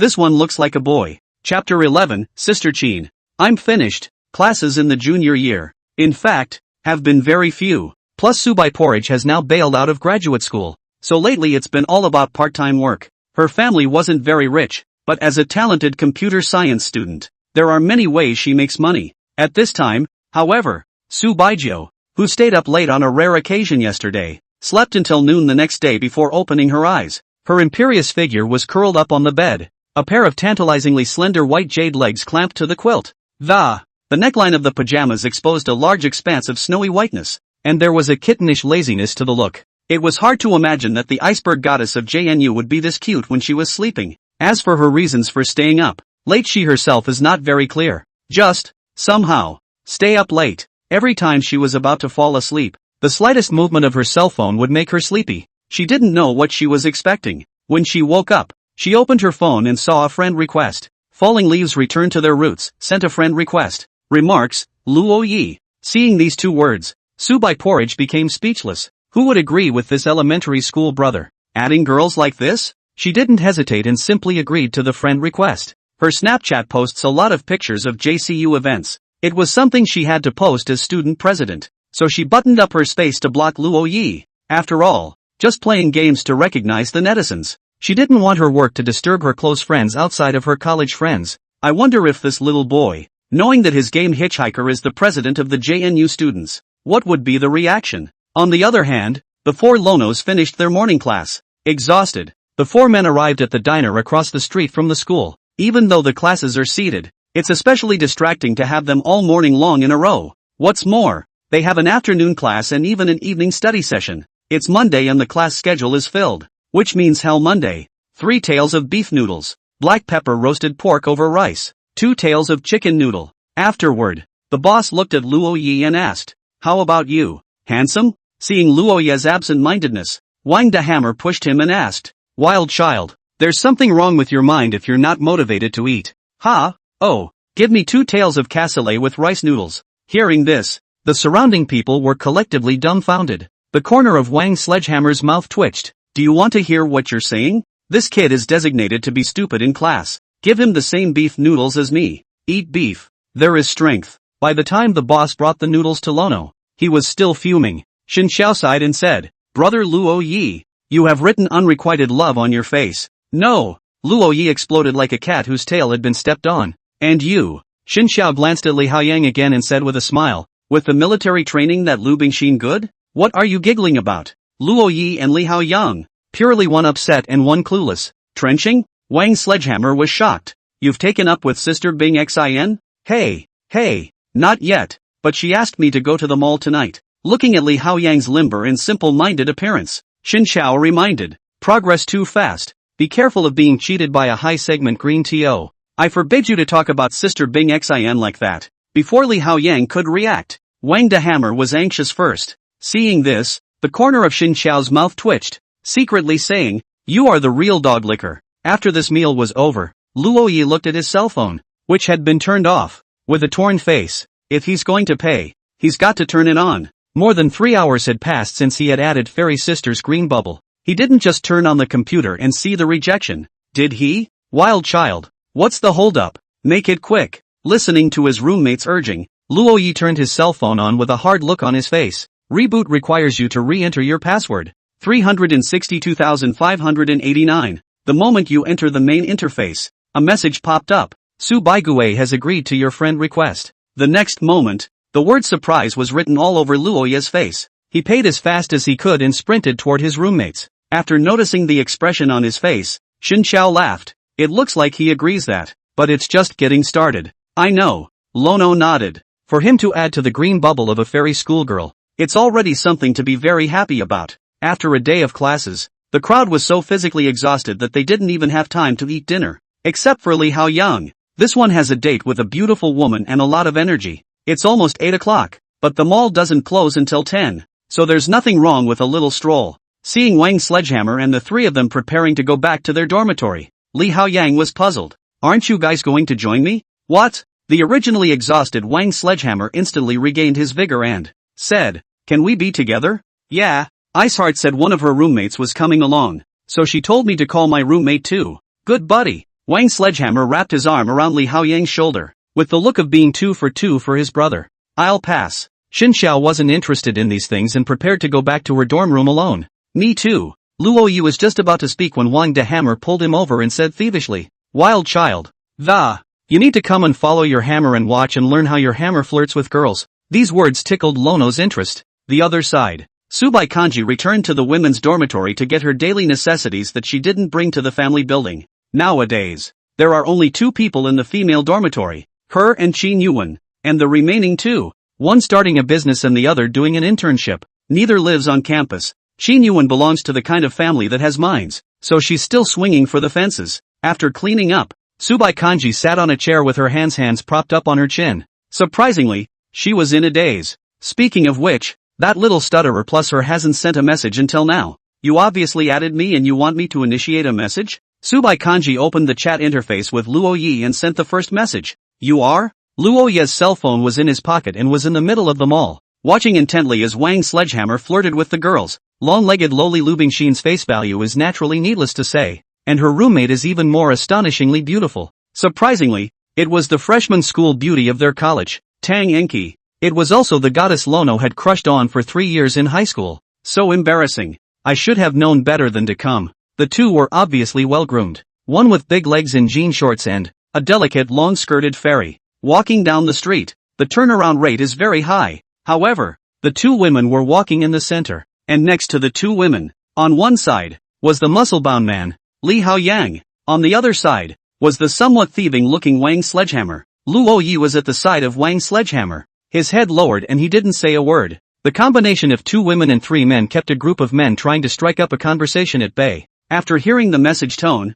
Luo Yi pulled out his cell phone and saw Su Baijiao's message. The fairy school sister asked who he was. Also right, the school sister does not know him yet. The first time he communicated with his fairy schoolmate online, Luo Yi's little heart fluttered and fluttered. He reached out and replied on the chat screen. I'm Lono. He then seemed to think it was too official to return the message. Thinking that today he had paid attention to fairy sister's popularity in Zhengnan University, Luo Yi added another sentence. I'm a fan of yours. Receiving the message, the corner of Subai Kanji's mouth curled slightly. Slender fingers began typing on the cell phone screen. Subai Kanji, I'm not a star. I don't need fans. Seeing this passage, Luo Yi's heart snapped. Don't need a fan. Means don't need him? He's not going to be deleted, is he? Lono got tangled up, not knowing what to say back next. Subai Kanji saw the other party delayed reply, thinking that it would not scare this little stuttering. Right? Next moment, she received a message on her button.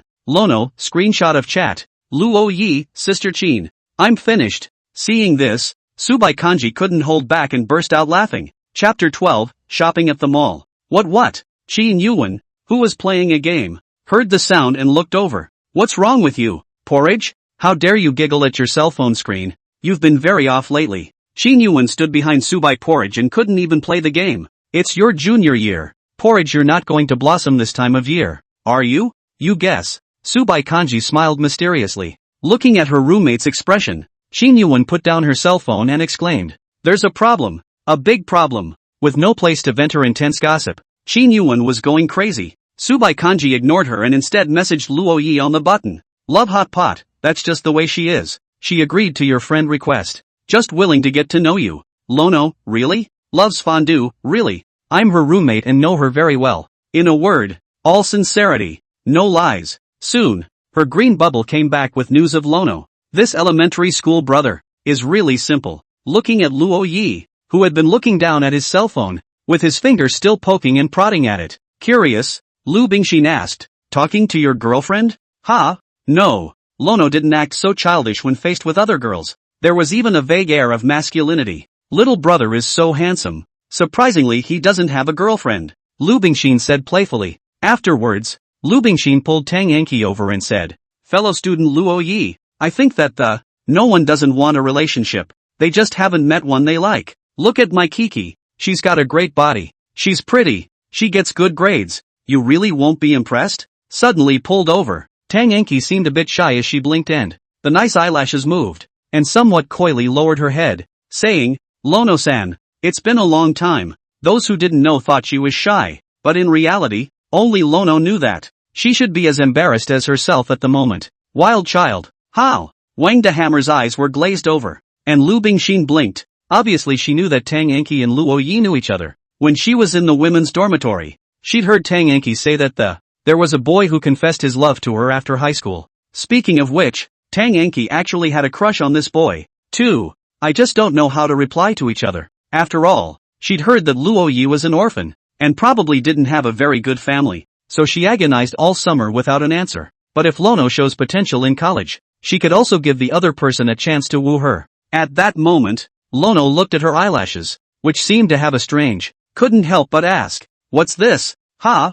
What?" Tang Enki was surprised. At this time, Wang Dahammer pulled Luo Yi to the side and whispered, "Wild child, don't you know about double eyelid stickers? What? This thing can be posted?" Luo Yi was astonished. "Don't you have a female around you to tell you this common sense?" Looking at Luo Yi's bewildered face, Wang Sledgehammer sighed. "Never mind, wild child. For a while you'll be quiet.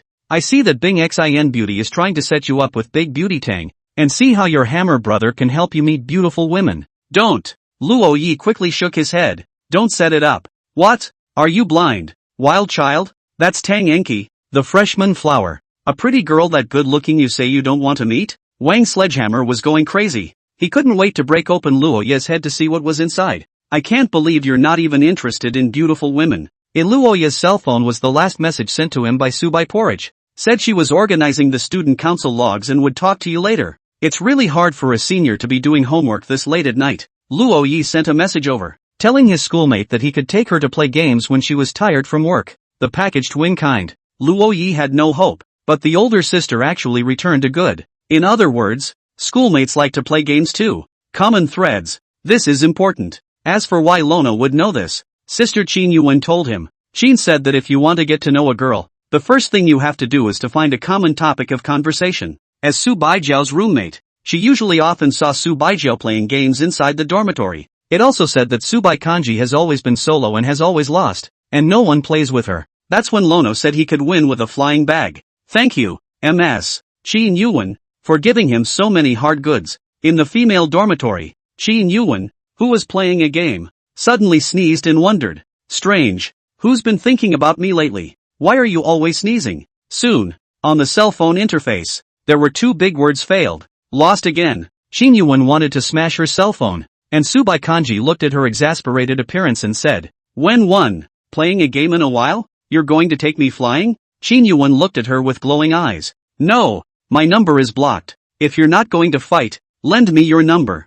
"Of course you can, my invincible Tonto generation." Qin Yuan has been kneeling for a day straight. Free raps, don't take them for nothing. On Luo Ye's side, several people walked out of the mall with large bags. Wang Dahammer and Li Haoyang were filled with meat pain. "I spent $500 on dinner at the mall tonight, then spent another $500 shopping with two girls. Of course they were paid for by the two boys, and of their own accord. Accompanying a beautiful woman out, there's no way they're going to let her pay. As for Luo Yi, just a little bit of meal money. The rest of the shopping at the mall has nothing to do with him. After all, it wasn't like he wanted to impress the two girls. It was just that he was a little puzzled as to why Wang Dahammer and Li Haoyang's expressions were as if they had eaten. Isn't it just a couple $100? Although he grew up in his sister-in-law's house, his sister-in-law and her husband owned a company in the capital. With this heritage, they were able to produce Gu Mingxian, a multi-degree doctorate at a young age. Lono's parents died young, or died heroically as police officers. It has always been a source of pride for the family.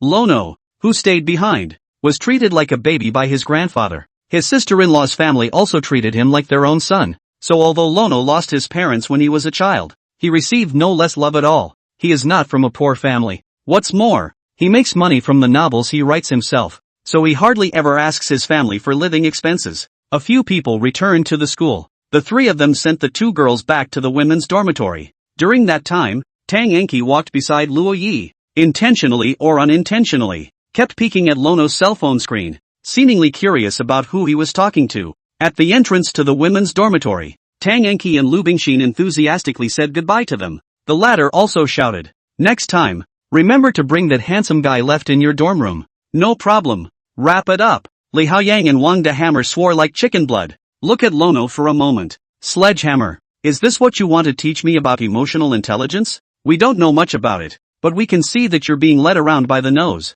The silhouettes of the two women drifted away and eventually disappeared completely. Wang Sledgehammer put his arm around Luo Ye's shoulder and laughed. How was it? Did you learn anything? Sorry. Luo Ye pushed him away and said with a cold face. I won't learn. I won't be a licking dog. What did you say? Have you drifted away? Wild child? Wang Sledgehammer said angrily. How can you get true love without the courage to become a licking dog? At those words, Li Haoyang looked at him in shock. What's with the dog licking the head? Chapter 13, First Date. Anyway, for once today, accompanying two girls on a shopping spree, Wang Sledgehammer and Li Haoyang's quarter of the cost of living is bare. At the end of this month, it's probably going to be dirt. Thinking about it, they went back to the dormitory and got bummed out. And Li Haoyang opened his cell phone when he lay on the bed and started chatting with Lu Bingxin. Money can't be spent in vain, and girls must be flirted with. Strike while the iron is hot and improve the relationship. And Wang Sledgehammer added Tang Yankee's contact information and said hello on his cell phone. But the other guy simply won't get back to him. Wang Sledgehammer was very strange. Is Eunji busy? In the dormitory, Xin Xiao looked at them and silently shook her head. No good can come of licking a dog. Then, his gaze went to Luo Yi. He thought Luo Yi and Subai Porridge were more in play. It's intuition. Subai Kanji is a high-strung schoolgirl, but by mistake, she sings on the same stage as Luo Yi. Usually, this is a deliberate marriage arranged by God. King Sledgehammer, ha ha ha, and today he witnessed Luo Yi adding the green bubbles of Subai Kanji, and by the looks of things, the latter also agreed. This is clearly a play. Thinking of this, Xin Xiao sat on the bed and laughed out loud. He, Xin Xiao, really has the highest EQ. One guess. No one can beat him. Famous detective. The man with the script in his hand. The three people in the dormitory looked like they were looking at a little cutie. Like looking at Xin Xiao, who suddenly started laughing. Wang Sledgehammer, stupid bee. Li Haoyang, crazy? Lono, what happened? At that moment, Luo Ye's cell phone rang. It was Fairy's sister who sent him a message. Lono opened the chat interface, only to see the fairy schoolmate say that she was already busy and asked when he had time to take her to play the game. That must have been immediately. Subsequently, Subai Porridge sent over her game ID. The name is, I'm a big bear, feel free to do as you please. Luo Yi looked at the name and fell into deep thought. That fairy schoolgirl is a real contrast in the game. To have a name like that. Maybe Fairy Sister is the type that's high-strung in reality and cheerful online. Female dormitory. Subai Porridge looked at the name with a red face. Couldn't help but say to Qin Yuan, shameless. At those words, Qin Yuan was confused. Then she straightened her full breasts and, puzzled, why are you scolding me? I've always had this name. Why didn't you have a problem with it before? She then noticed that Subai Kanji's group interface was two people, but didn't care. After all, Subai Ji had a better relationship except for her roommate. I also have a best friend who studied medicine at Jiangcheng Medical University. I think she's playing a game in double team with her bestie. And, Subai Porridge also put on the headset and opened the microphone to command on. Xin Yuan was basically sure that she was just playing a game with her best friend. After all, it must be a familiar face if it can make the network's social terror speak. But Su White Porridge rarely spoke, even though she had the microphone on.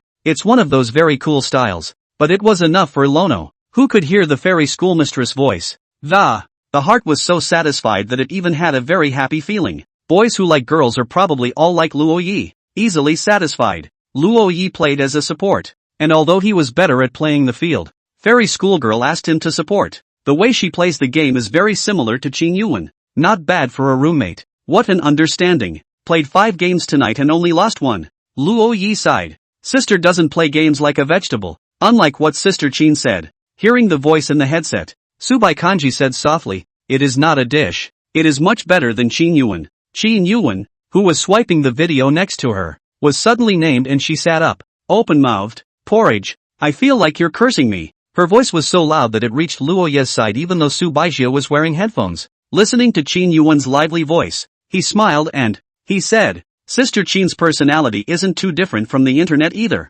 Do all girls have two faces? You can feel that way. Subai Kanji said faintly. Although the fairy schoolmate spoke coldly, she was replying to him seriously with every word. It means that one is already a friend of the fairy schoolmistress. Otherwise, with the fairy school sister's rumored personality, she would definitely ignore him. It's all come to this. Luo Nuzhong wondered if he should ask the fairy schoolmistress to have a meal. What would be a better reason to use? Thinking of this, Luo Yi opened the button with Qin Yuan chat interface. Asked, Qin, do you think Su will agree if I ask her out to dinner? Seeing the message, Subai Porridge fell into a deep thought and replied, after knowing me for so long, you asked her out first, didn't you? Seeing this, Luo Ye's expression froze. Right. He's known Sister Chin online for quite some time now, and played the game so many times, and now so coincidentally at the same college. But now, he hasn't even seen Sister Chin. In a sense, he should all ask Chin Shuejie to meet him first. Lono, that. But wouldn't it be bad for a guy to meet a girl alone?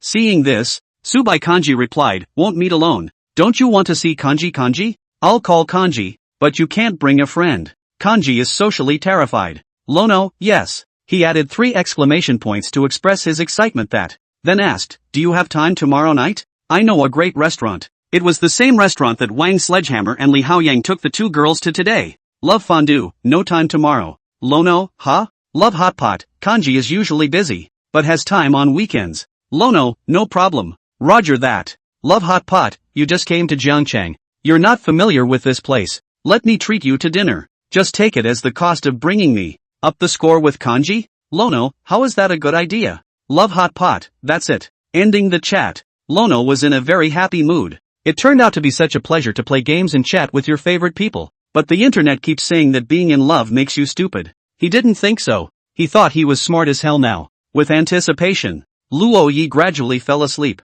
In the dormitory, the sound of Li Haoyang's snoring echoed, as well as Wang De Hammer's dreamy words. Soon, the weekend. Lono went behind his roommates' backs and ran off alone to the barbershop across the street from the school to get a blowout, because he can't blow it himself. As for why you're hiding it from your roommate, because until there's a result, he didn't want to make it known. After all, the person he was asking out was the high-flying schoolgirl of Jian University, so he couldn't afford to be the slightest bit sloppy. What's more, after his observation, the whole dormitory, except for Xin Xiao, the remaining 2 are basically just facepalmers who can't flirt with girls at all. It's better to let them advise than to do it yourself. They'll just add to the confusion. Lono got the barber to do a 3/7 parting of the bangs. It made Luo Ye's already handsome face even more plus sunny. It just looks like a big sunny boy. Lono was also lulled into getting a card by the barber, who enthusiastically cheered left the little barbershop. Today is the first official weekend of classes after military training. Know it all.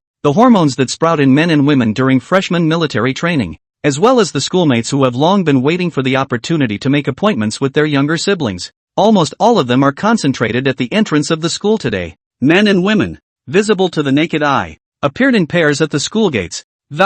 There were also 7 or 8 people in a couple of small groups, both men and women, talking and laughing. Lono was suddenly a little nervous. It's not like he hasn't gone out with girls before, but in the case of just him, a guy, he's only ever gone shopping with his sister-in-law. Chapter 14, My Treat. Luo Yi sent a message to Qin Yuan on the button, and found that the other party did not reply to him. He sent another message to Subai Porridge on Green Bubble, and the other party still didn't reply. What the hell? Is this the legendary pigeonholing? Luo Yi crouched on the ground, looking at the chat interface that was slow to reply. A look of frustration crossed his face, but he wouldn't blame Qin Yuan and Subai Porridge. They're both juniors. The latter was also the president of the student council, and it was normal for him to be delayed by other things. He's just sad. But suddenly, there was a tick in my ear. Lono looked up, only to see a pink 4-wheel chopped fish head parked in front of him, with double blinkers. Just when he was wondering, love the hot pot back in the message, get in the car, 2 words popped up, and Luo Yi looked at the pink chopped fish head in front of him in surprise. Is this Sister Chin's car? No wonder you don't answer messages. You're driving. Lono's heart was a little agitated, and it was with some trepidation that he opened the door to the passenger side of Chopper Head, and there was only one person in the car, and that was Subai Porridge sitting in the driver's seat. Lono was starting to get nervous. Stuttering, he said, where is Xian? Sister Su, Chin, she had something to do, but didn't want to stand someone up, so she entrusted me with it. At those words, Luo Yi couldn't help but give Qin Yuan a thumbs up in his heart. I thank you, Sister Chin. My Lono's life is extraordinarily wonderful because of you. A certain Chin woman sneezes in the women's dormitory. Because he was so nervous, Luo Yi didn't even realize one of the most crucial things. That is, obviously Qin Yuan is not even in the car. Why was it love of fondue that just messaged him? Once again having such a close proximity to the fairy schoolmistress, Luo Yi was already nervous and his brain went blank. He took back what he'd said last night. Falling in love really did make you stupid. Not to mention the fact that he's only monogamous right now. If he's really in love, he'll be in front of the fairy sisters in the future. Wouldn't it just be ABA all day long? Subai Kanji is wearing a khaki-colored vintage long dress today. Her face was lightly made up, mostly with a little lipstick. You should know that Su Baijiao usually never wore makeup. In the car, neither of them spoke, just as they had that day under the roof, hiding from the rain. It was still Luo Yi who took the initiative to speak. Su school sister, is this your car? Well, just bought it. It wasn't expensive. She worked part-time for 2 years in college and saved up to buy a $40,000 or so chopper. Well, at least she's a talented computer girl from a prestigious university. And she's able to make so much money in 2 years while she's still in school. Not a difficult thing to do. Su Baiji's driving skills were very stable. And that high-cool schoolgirl, who was known as an iceberg goddess at JNU. It's no different than a normal girl when you're driving. She drove carefully, her eyes moving back and forth between the front of the car and the left and right mirrors. Seeing this scene, Luo Yi was a bit nervous and said, "School sister, are you?" "Well, I picked up my license last week and this is my first time on the road." At those words, the corner of Luo Yi's mouth twitched. If it wasn't for the fact that the one driving the car was a fairy schoolgirl, he would have hated to shout to get out of the car right away. He's been in his sister-in-law's car before, and the follow-up was a crash. He's fine, but his sister-in-law was laid up in the hospital for half a month, and it scared him so much that he never dared to ride in a car driven by his sister-in-law again. Sister Su, should you, or should I come? At that, the car stopped at the side of the road. Su Bai Porridge opened the door and went around the front of the car. Already standing in front of the passenger door, Lono hesitantly opened the door and stepped out of the car, only to see Su Bai Kanji quickly sit on the passenger side of the car and fasten the seatbelt. There was no delay in her movements, and almost after listening to Lono's words, just as well to get in the passenger seat as to escape. After Luo Yi sat in the driver's seat, Su Bai Porridge asked as if she were nothing, "You have a driver's license?" Took the test over the summer. Su Bai Kanji sat next to her, emitting a scent that mesmerized Luo Yi, and on the steering wheel, there were some slightly wet handprints. Unsurprisingly, this would be nervous sweat. Fairy sister drove her car from her classroom apartment to the front of the school, presumably nervous all the way there. No wonder it was so dry to get in the passenger seat. Luo Yi's car skills were very good, and because Su Bai Porridge was right next to him, his car skills are invariably on a higher level. Following the navigation, Lono drove to a park, River City Park. After parking the car, Luo Yi was puzzled. "School sister, what are we doing here?" Su Bai Kanji glanced at him and said, "It's 3 o'clock in the afternoon. Don't you want to find a place to pass the time and let's go straight to dinner?" Lono was stunned. "Also right. Then," Su Baijiao asked, "do you usually stutter too?" "Nope." Lono then realized that he had been stuttering from the start. Finally coming back to his senses at this point, he stroked his tongue and said, "No, a little nervous about being out alone with a girl for the first time." Upon hearing this, Su Bai Kanji didn't say anything. The fact that he was able to adjust once he realized it shows that he really isn't a stutterer, just subconscious nervousness upon seeing myself.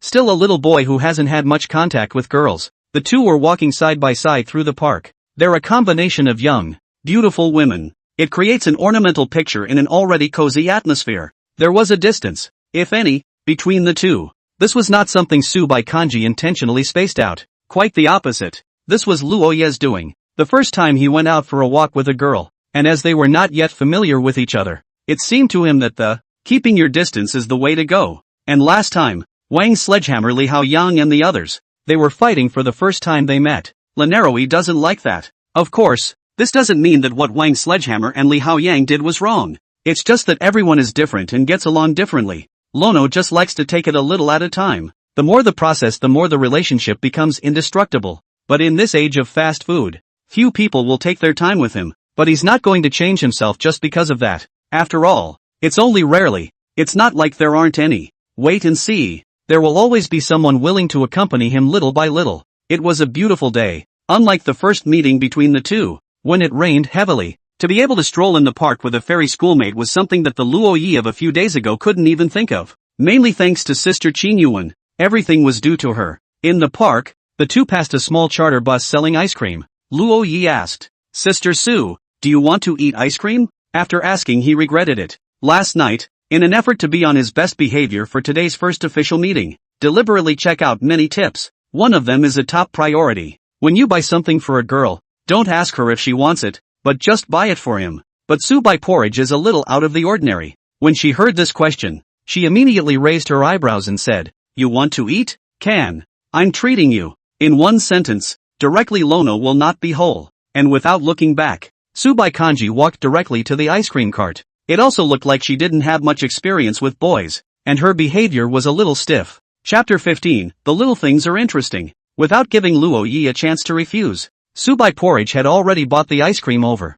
I didn't know what flavor you like, so I bought original and chocolate. Which one do you want? Lono wavered between the two hands of the fairy schoolmistress, seemingly very hesitant. He likes chocolate, but the original flavor feels good too. Seeing this, Subai Porridge asked, "What's your sign?" "Scales." "Hardly." "What about you?" "School teacher?" "Scorpion." "Hardly." Although the schoolmarm was cold, the first official meeting, the conversation between the two was almost constant. Seeing Luo Yi still hesitating, Subai Kanji directly shoved the chocolate-flavored ice cream into his hands, because she likes it plain. As he walked, Luo Yi unconsciously slowed down his pace and followed behind the fairy schoolmate. He pulled out his cell phone and took a quick picture of Su Baijiao's back. Then with a happy heart, he quickened his pace and walked back to his schoolmate. Subai Kanji glanced at him and didn't say anything. She had just used the black screen mapping of her phone to realize that Luo Yi was sneaking off to take pictures behind herself. It was just a back shot, so she didn't think anything of it. The fact that Luo Yi was so careful to even take a picture of his back meant that he had never taken a picture of his front face at all.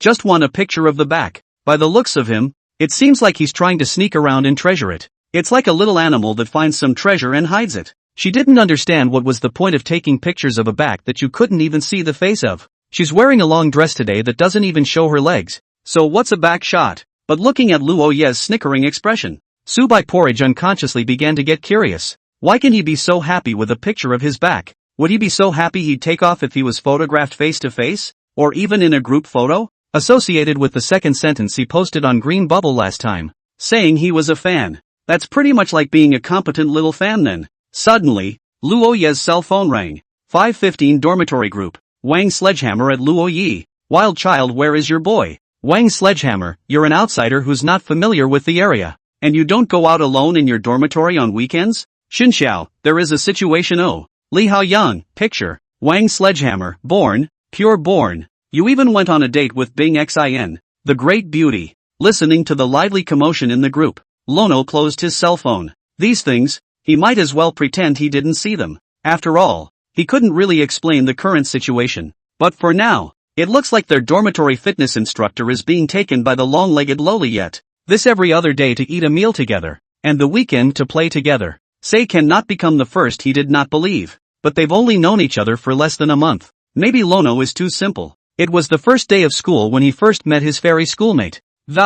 Only just added green bubbles so far. Of course, the first time Subai Porridge saw him was the day before the freshmen started school. It also put him in jail. Only the latter didn't know about it. There was no way the two could just skate around the park for an afternoon. After they had walked almost all over the place, Subai Kanji brought Luo Yi to an afternoon tea. To be honest, Lono didn't know what afternoon tea was for. 3 meals a day. Why do you need an extra afternoon tea? But at that moment, looking at the fairy schoolmistress sitting in front of her, with a cup of coffee on the table, Luo Yi's heart stirred and he couldn't help but marvel in his heart. Fairy schoolgirls are so classy. Drink? Subaigui put on his black eyeglass frames and took out a copy of the Sherlock Holmes mysteries from his bag. Started to look up. Drink. Can't get used to coffee, Lono said weakly. There was also a plate of cupcakes on the table. And some nuts. Lono has been looking at the menu for half a day now. But the fairy sister wearing glasses look also good beautiful. Simply cannot move eyes off. In the end, Lono decided to drink the same as his fairy sister. Seeing this, Subai Kanji said lightly, "It's bitter. I didn't add sugar." "Doesn't matter," Luo Yi said confidently. "I just love suffering." Is schoolteacher a fan of Sherlock Holmes? Lono wondered. No. Subai looked at the book and denied it. Luo Yi glanced at Su Baijiao's black eyeglass frames without a trace. This appears to be just the frame with no lenses in it. Having perceived this, Lono asked again. Then schoolteacher should be a fan of Shinigami Pupil, right? Oh, what makes you think that? Subai Kanji got curious. Seeing the fairy sister's reaction, Luo Yi knew he had guessed correctly. Then he said, Shinigami elementary school students same glasses plus you don't like Sherlock Holmes but you're reading this book, I guess. You're watching it because Death Elementary likes Sherlock Holmes. Subai Kanji nodded silently. That's true enough. Lono was able to guess because he used to be a veteran Shinigami Elementary fan. After all, both his parents were police officers. He's also been a veteran Sherlock Holmes fan because of Death Elementary. Just went and read all the Sherlock Holmes novels. New one word wow chair touching your stomach. Luo Ye's eyes suddenly glazed over as he feigned a deep voice. Subai Kanji froze. The waitress who was bringing the coffee over tried to stifle her laughter. Luo Ye awkwardly retracted his hand and rubbed the back of his head. Didn't he hold back? He. Didn't hold back. This guy is kinda cute. Subai Kanji laughed in his heart and continued to focus on the book. Lono took a shallow sip of coffee. Then the brows knit together. So bitter. Subai Kanji said to the waiter next to her. Take 2 packs of candy. Upon hearing this, Luo Ye hastily shook his head and said, Senior sister, there's no need. I can do it. Subai Kanji looked at him expressionlessly and said, if you can't drink the bitter ones, then drink the sweet ones. It's not something to be ashamed of. Just be yourself. Hearing this, Luo Ye looked at Subaijio dumbfounded. Fairy schoolmarms have long, beautiful-looking eyelashes. Though it seems cold, it's a gentle person yet. After putting in 2 packets of sugar, Lono stirred a few times and took another taste. Coffee is bitter, but it can be sweet when you put sugar in it. It's delicious. Lono gulped it down. Subai Kanji didn't say anything either, just continued to read the book. The afternoon slipped away. As dusk was approaching, Subai Porridge closed the book, and Lono had fallen asleep on the table. This little stutterer, obviously bored out of his mind, froze and didn't say a word. Surprisingly, I ended up laying down on the table and started sleeping. Subai didn't wake him up. A bad idea suddenly appeared in her mind. She pulled out her cell phone and snapped a picture of Lono's sleeping face. Lono's eyes were slightly closed, his eyelashes fluttering gently as he was immersed in a sea of dreams. As if a carefree teenager hidden among the flowers. Looking at Luo Ye's appearance in the photo, Subaijio murmured, not bad looking. She then sent this photo to Gu Mingxian, who was far away. Soon the latter replied with a question mark. Gu Mingxian? Then came the reply. No, beloved disciple. Why is my brother asleep in front of you? I asked you to take care of your brother. You're not trying to pick him up, are you? Looking at this reply, Subai Kanji fell silent and then closed the chat interface. She looked at the simple elementary school student in front of her with a thoughtful expression. Pick him up. This little thing. It should be very fun to soak, right? Chapter 16, The First Dinner Together. It didn't take long for Luo Yi to open his eyes in a daze. Seeing this, Subai Kanji said faintly, awake? At those words, Luo Yi wiped his eyes, somewhat unresponsive. He then fixed his eyes and realized that there was a fairy schoolmate sitting in front of him. Then, he got nervous again and stammered.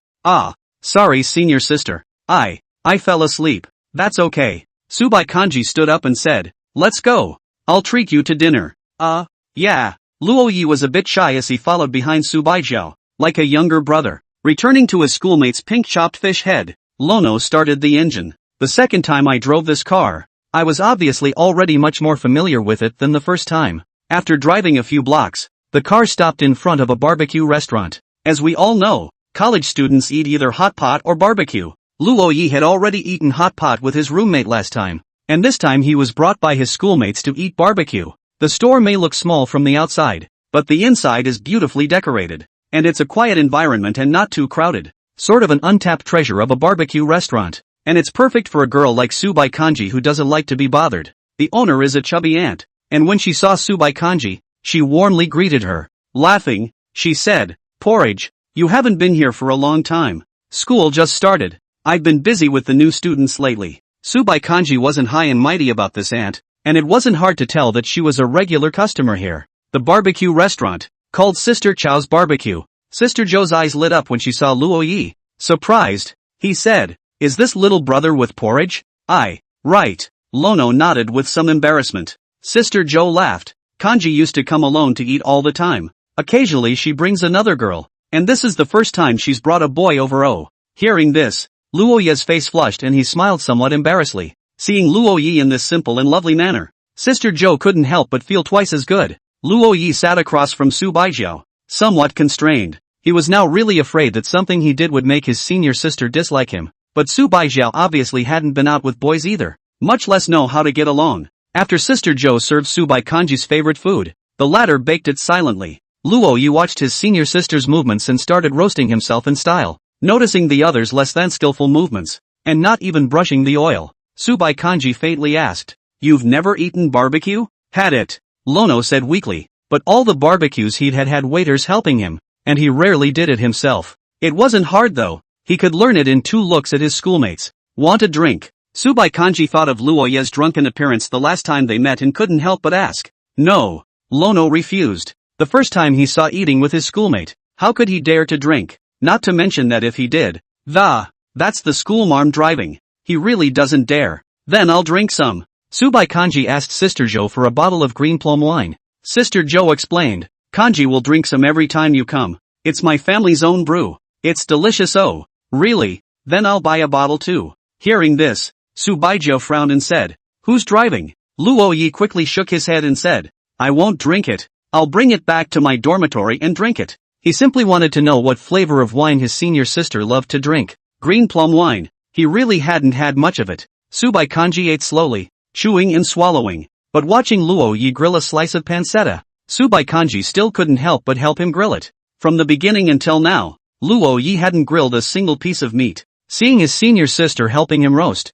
Lono gave a coy expression. He was usually all around, but the only thing that had anything to do with cooking turned him into a wreck. Whether it's the simplest egg scramble or the here and now barbecue, it was as if he couldn't learn how. Grilling, though, was easier than soaking noodles, and he'd probably be able to do it a few more times. Soon, Subai Kanji placed a few slices of pancetta in Luoye's bowl. Lono ate a slice and brightened up. The meat grilled by the schoolteacher is no longer any different from the waiters in those high-end Japanese yakitori restaurants. Fatty but not greasy, evenly cooked. On top of that, the dips at this restaurant are also delicious, so it's no wonder why schoolmates like to come. Lono started to eat it with one vigor. In front of the food, even the schoolmates were forgotten by him for a while. Precisely because he couldn't conquer cooking, he had no resistance to food at all. It was something he wanted, but couldn't have. Subai Kanji watched the big boy in front of him quickly empty his plate of meat, showed a hint of surprise. What's it like? Why is there a sense of feeding fulfillment?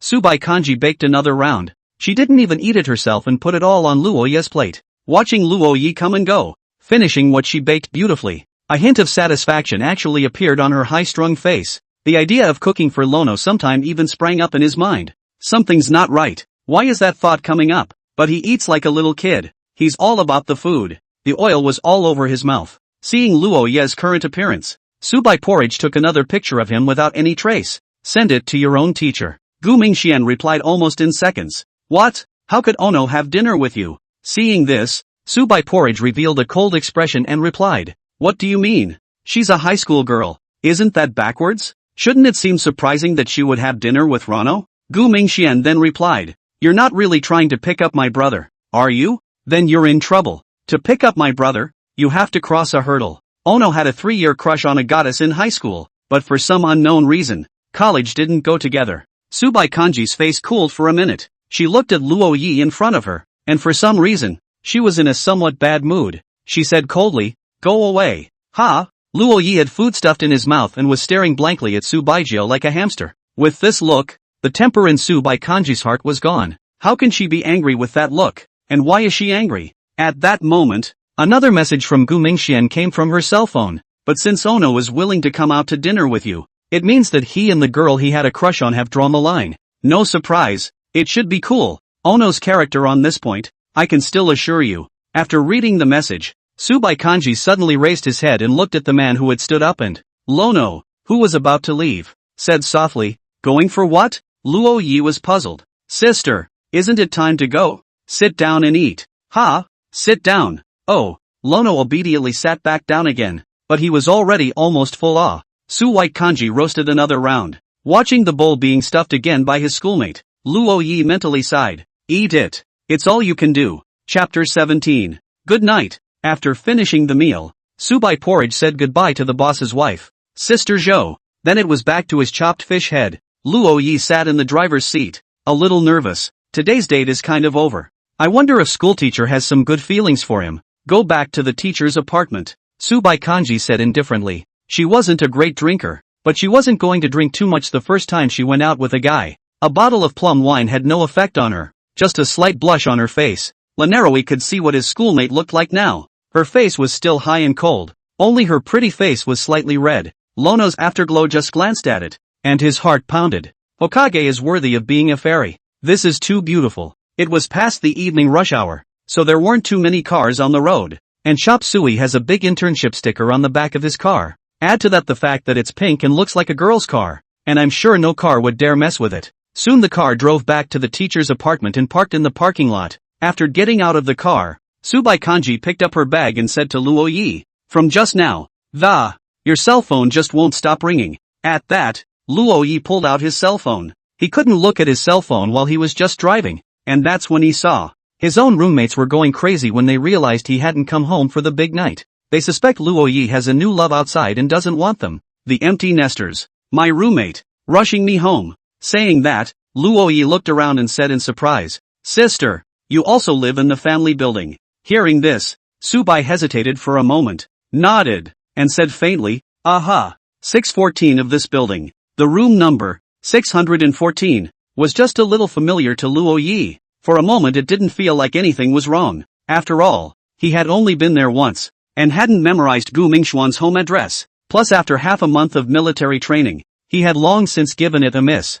Even if we go to Gu Mingxuan's house again, he even had to go through the address the other guy sent him to remember it. Afterwards, Luo Yi waved to Subai Kanji and bid farewell to the other party. However, he didn't leave, but watched Subai Porridge go upstairs before he left. Luo Yi returned to the door of the dormitory and didn't go in. He looked at the plum wine in his hand. Once inside, Wang Sledgehammer would definitely grab a drink from him. Lono took a drink straight from the doorway. Sweet, with a hint of tartness, it's delicious, but it doesn't make him feel the slightest bit drunk. Throwing the bottle of green plum wine into the trash can next to him, then Luo Yi stepped into the dormitory. In that instant, he was surrounded by several of his roommates. Wang Sledgehammer stood at the front, staring with wide eyes and questioning, "What's going on? You'd better explain that to your three daddies." Xin Xiao also smiled and said, "A child is not a child." Luo Yi pushed Wang Sledgehammer away and quickly returned to his table. Said, "Still want to score? Go, must go." Wang Sledgehammer was filled with excitement. However, today's novel hadn't been updated yet, so Lono decided to go ahead and update today's post. Not far away, Wang the Hammer saw Luo Yi tapping on the keyboard and said suspiciously, "Wild child. Been meaning to ask. You've been banging on the keyboard since the first day of school. Do you have some kind of ulterior motive?" "I'm an online author." Luo Yi wiped his nose and said with a handsome face, "But that's another thing to hear in someone else's ears." "What? You're a little yellow author?" Wang Sledgehammer rushed over and stared at the draft Luo Yi was writing. "Don't talk nonsense. It's against the law to write that stuff." "It's fine. You write it to me alone." Wang Sledgehammer's expression was obscene. Oh, roll. Lono began to code. By the time he finished writing, his roommates had already gone to bed, leaving only Xin Xiao still looking at his cell phone. It seems to be reading a novel. Lono got into bed and was about to take off his pants when he realized there seemed to be something in his pocket. Taking it out, Lono froze. The keys to Fairy Schoolgirl Chopper's car? It was over.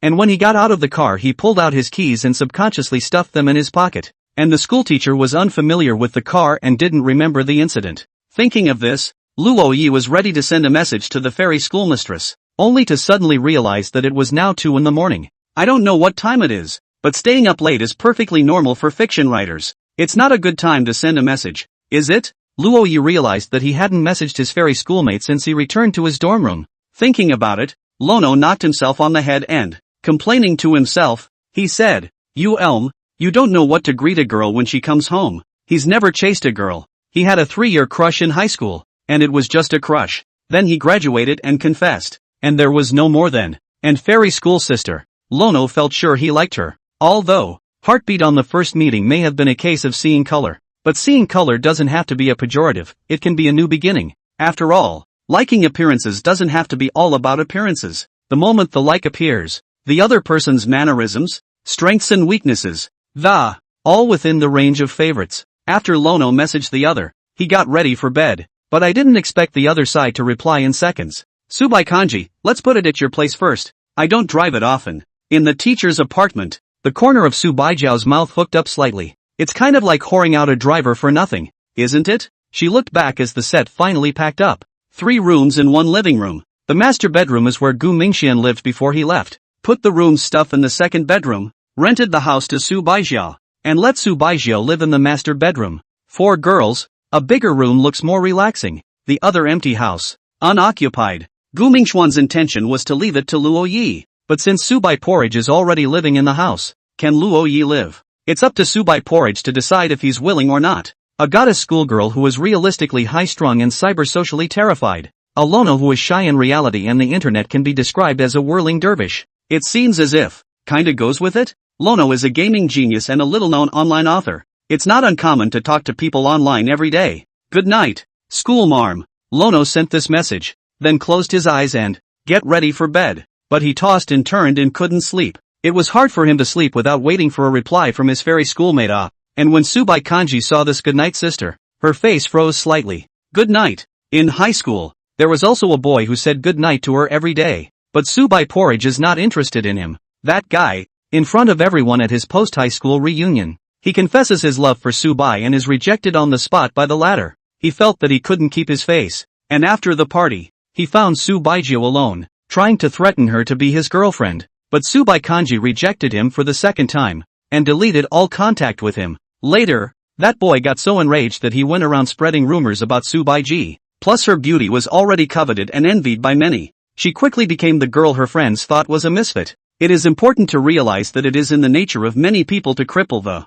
they want to fill in the gaps, and for what is perfect, they want to destroy it. Subai Kanji also hates men because of this, and even has few female friends. It was also a social terrorist online, until it came to school in a new city and gradually became known as the iceberg goddess. Looking at the message in his cell phone, Subaijio did not reply, but threw it aside. She tapped on the keyboard, a little distracted, always feeling like something was missing. In the back of his mind, the thought of Lono came to mind. That boy, simple and shy, when we played games together before, even in the game was protecting her. He probably didn't even know his own gender at that point, but because he was a teammate, just taking care of myself. He's still a man who can't drink bitter coffee. This boy, he's supposed to be sweet, right? In his mind, the words Gu Mingxian said came to mind. I asked you to take care of my brother. You're not trying to pick him up, are you? Subaijiao's face blushed slightly. She brought her phone back, opened the chat screen with Luo Yi, and typed in 2 words. Good night. Chapter 18, Morning Run. After getting a reply from the fairy schoolmistress, Luo Ye's mood instantly improved. He soon fell asleep. Lono woke up early the next morning. The morning class started at 8:30, and Lono woke up at 7 a.m. He was woken up by the noise. Li Haoyang changed into sneakers, looking like he was ready to go out for a morning run. Luo Yi looked at Wang De Hammer, who was huffing and puffing next to him, as well as Xin Xiao, who had also been woken up. Couldn't help but say to Li Haoyang, Coach, you're really disciplined. That's right, do you guys want to join together? Li Haoyang issued an invitation. He was well built, with every piece of muscle he should have, and with a healthy, bronzed complexion, as if the veteran as the board upright posture. During this time, they all called Li Haoyang as a fitness coach. It's college time. I don't want to run morning drills. Xin Xiao rolled over and prepare to sleep some more. And Lono thought about who he was. Web writers. I've heard that this is a profession where if you don't exercise regularly, you'll have a lot of occupational diseases later on. At the thought, Lono sat up in a flash. Wait for me, coach. The two of them went downstairs together and into the middle of the playground. Here at the playground, there's another girl. Surprisingly, it was the long-legged lowly Lu Bingxin. At this time she was wearing a short pants tank top, revealing a pair of white, slender legs that, incredibly eye-catching, and the tight tank top showed off her figure. The scattered other morning runners on the playground couldn't take their eyes off the ball. Such a beautiful woman, together with the robust Li Haoyang. You can't really say that they are quite compatible. Lono jogged alone behind the two. Li Haoyang seemed to have made an appointment with Lu Bingxin to join him for a morning run. Instead, he became a light bulb. Coach the dog. If I had known he wouldn't have come. They ran side by side, a man and a woman, and Lono had to run by himself. In the playground, there was another figure, dressed in a loose black dress. She wore a black ducktail cap, her ponytail falling down the back of the cap,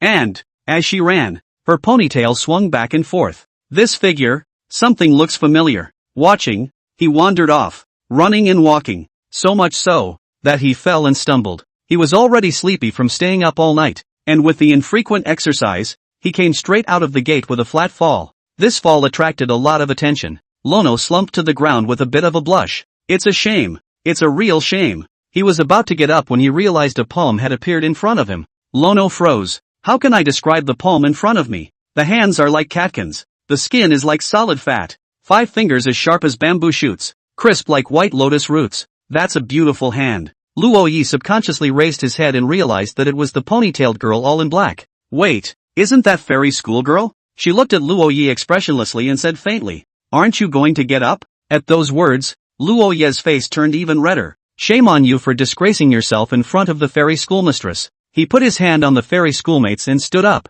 When he got up, he quickly drew back his hand and gave a coy look. Although the schoolteacher's hands were soft and comfortable to touch, it would be impolite to touch them any more than that. Even so, the simple physical contact made Lono's heartbeat a lot faster and the heartbeat just doesn't stop. Subai Kanji was slightly stunned. She then lowered her hat a bit. After all, if other people knew that Zhang Da's school beauty had the habit of running in the morning, I'm afraid that she would attract butterflies and bees. There will be no peaceful morning runs in the future. Together?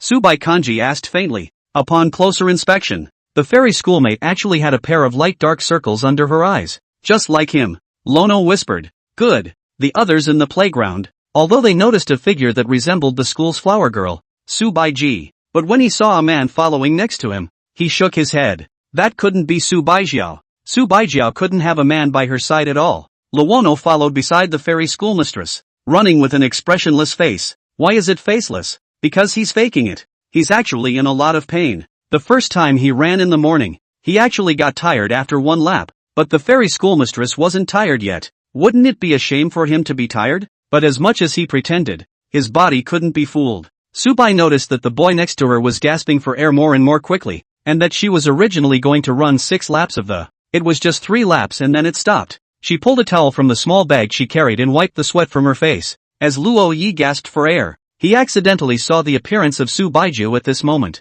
Sweat soaked her hair, and small beads of water ran down her delicate collarbone. Subai Kanji wiped it off with a towel, and she slightly raised her chin a little bit. The early morning sun shone on the side of her face and a breeze blew through her hair. Lono froze. Good. So beautiful. He looked away, blushing slightly, not daring to look again. Seeing this, Subai Porridge faintly asked, "Does it look good?" "Good. Looking. Why is he stuttering again? Why don't you look at it if it looks good?" Subai Kanji asked again. Hearing this, Lono broke off and said, "No. Rude." Hearing this answer, the corners of Subaijiao's mouth rose without any trace. Suddenly, she noticed a wound on Lono's wrist that was bleeding. It should have just fallen. She pulled a band-aid out of her bag and said, "Reach. Ha! Reach out." Subai Kanji repeated again, his tone a little cold. It seems to be hiding something. Oh.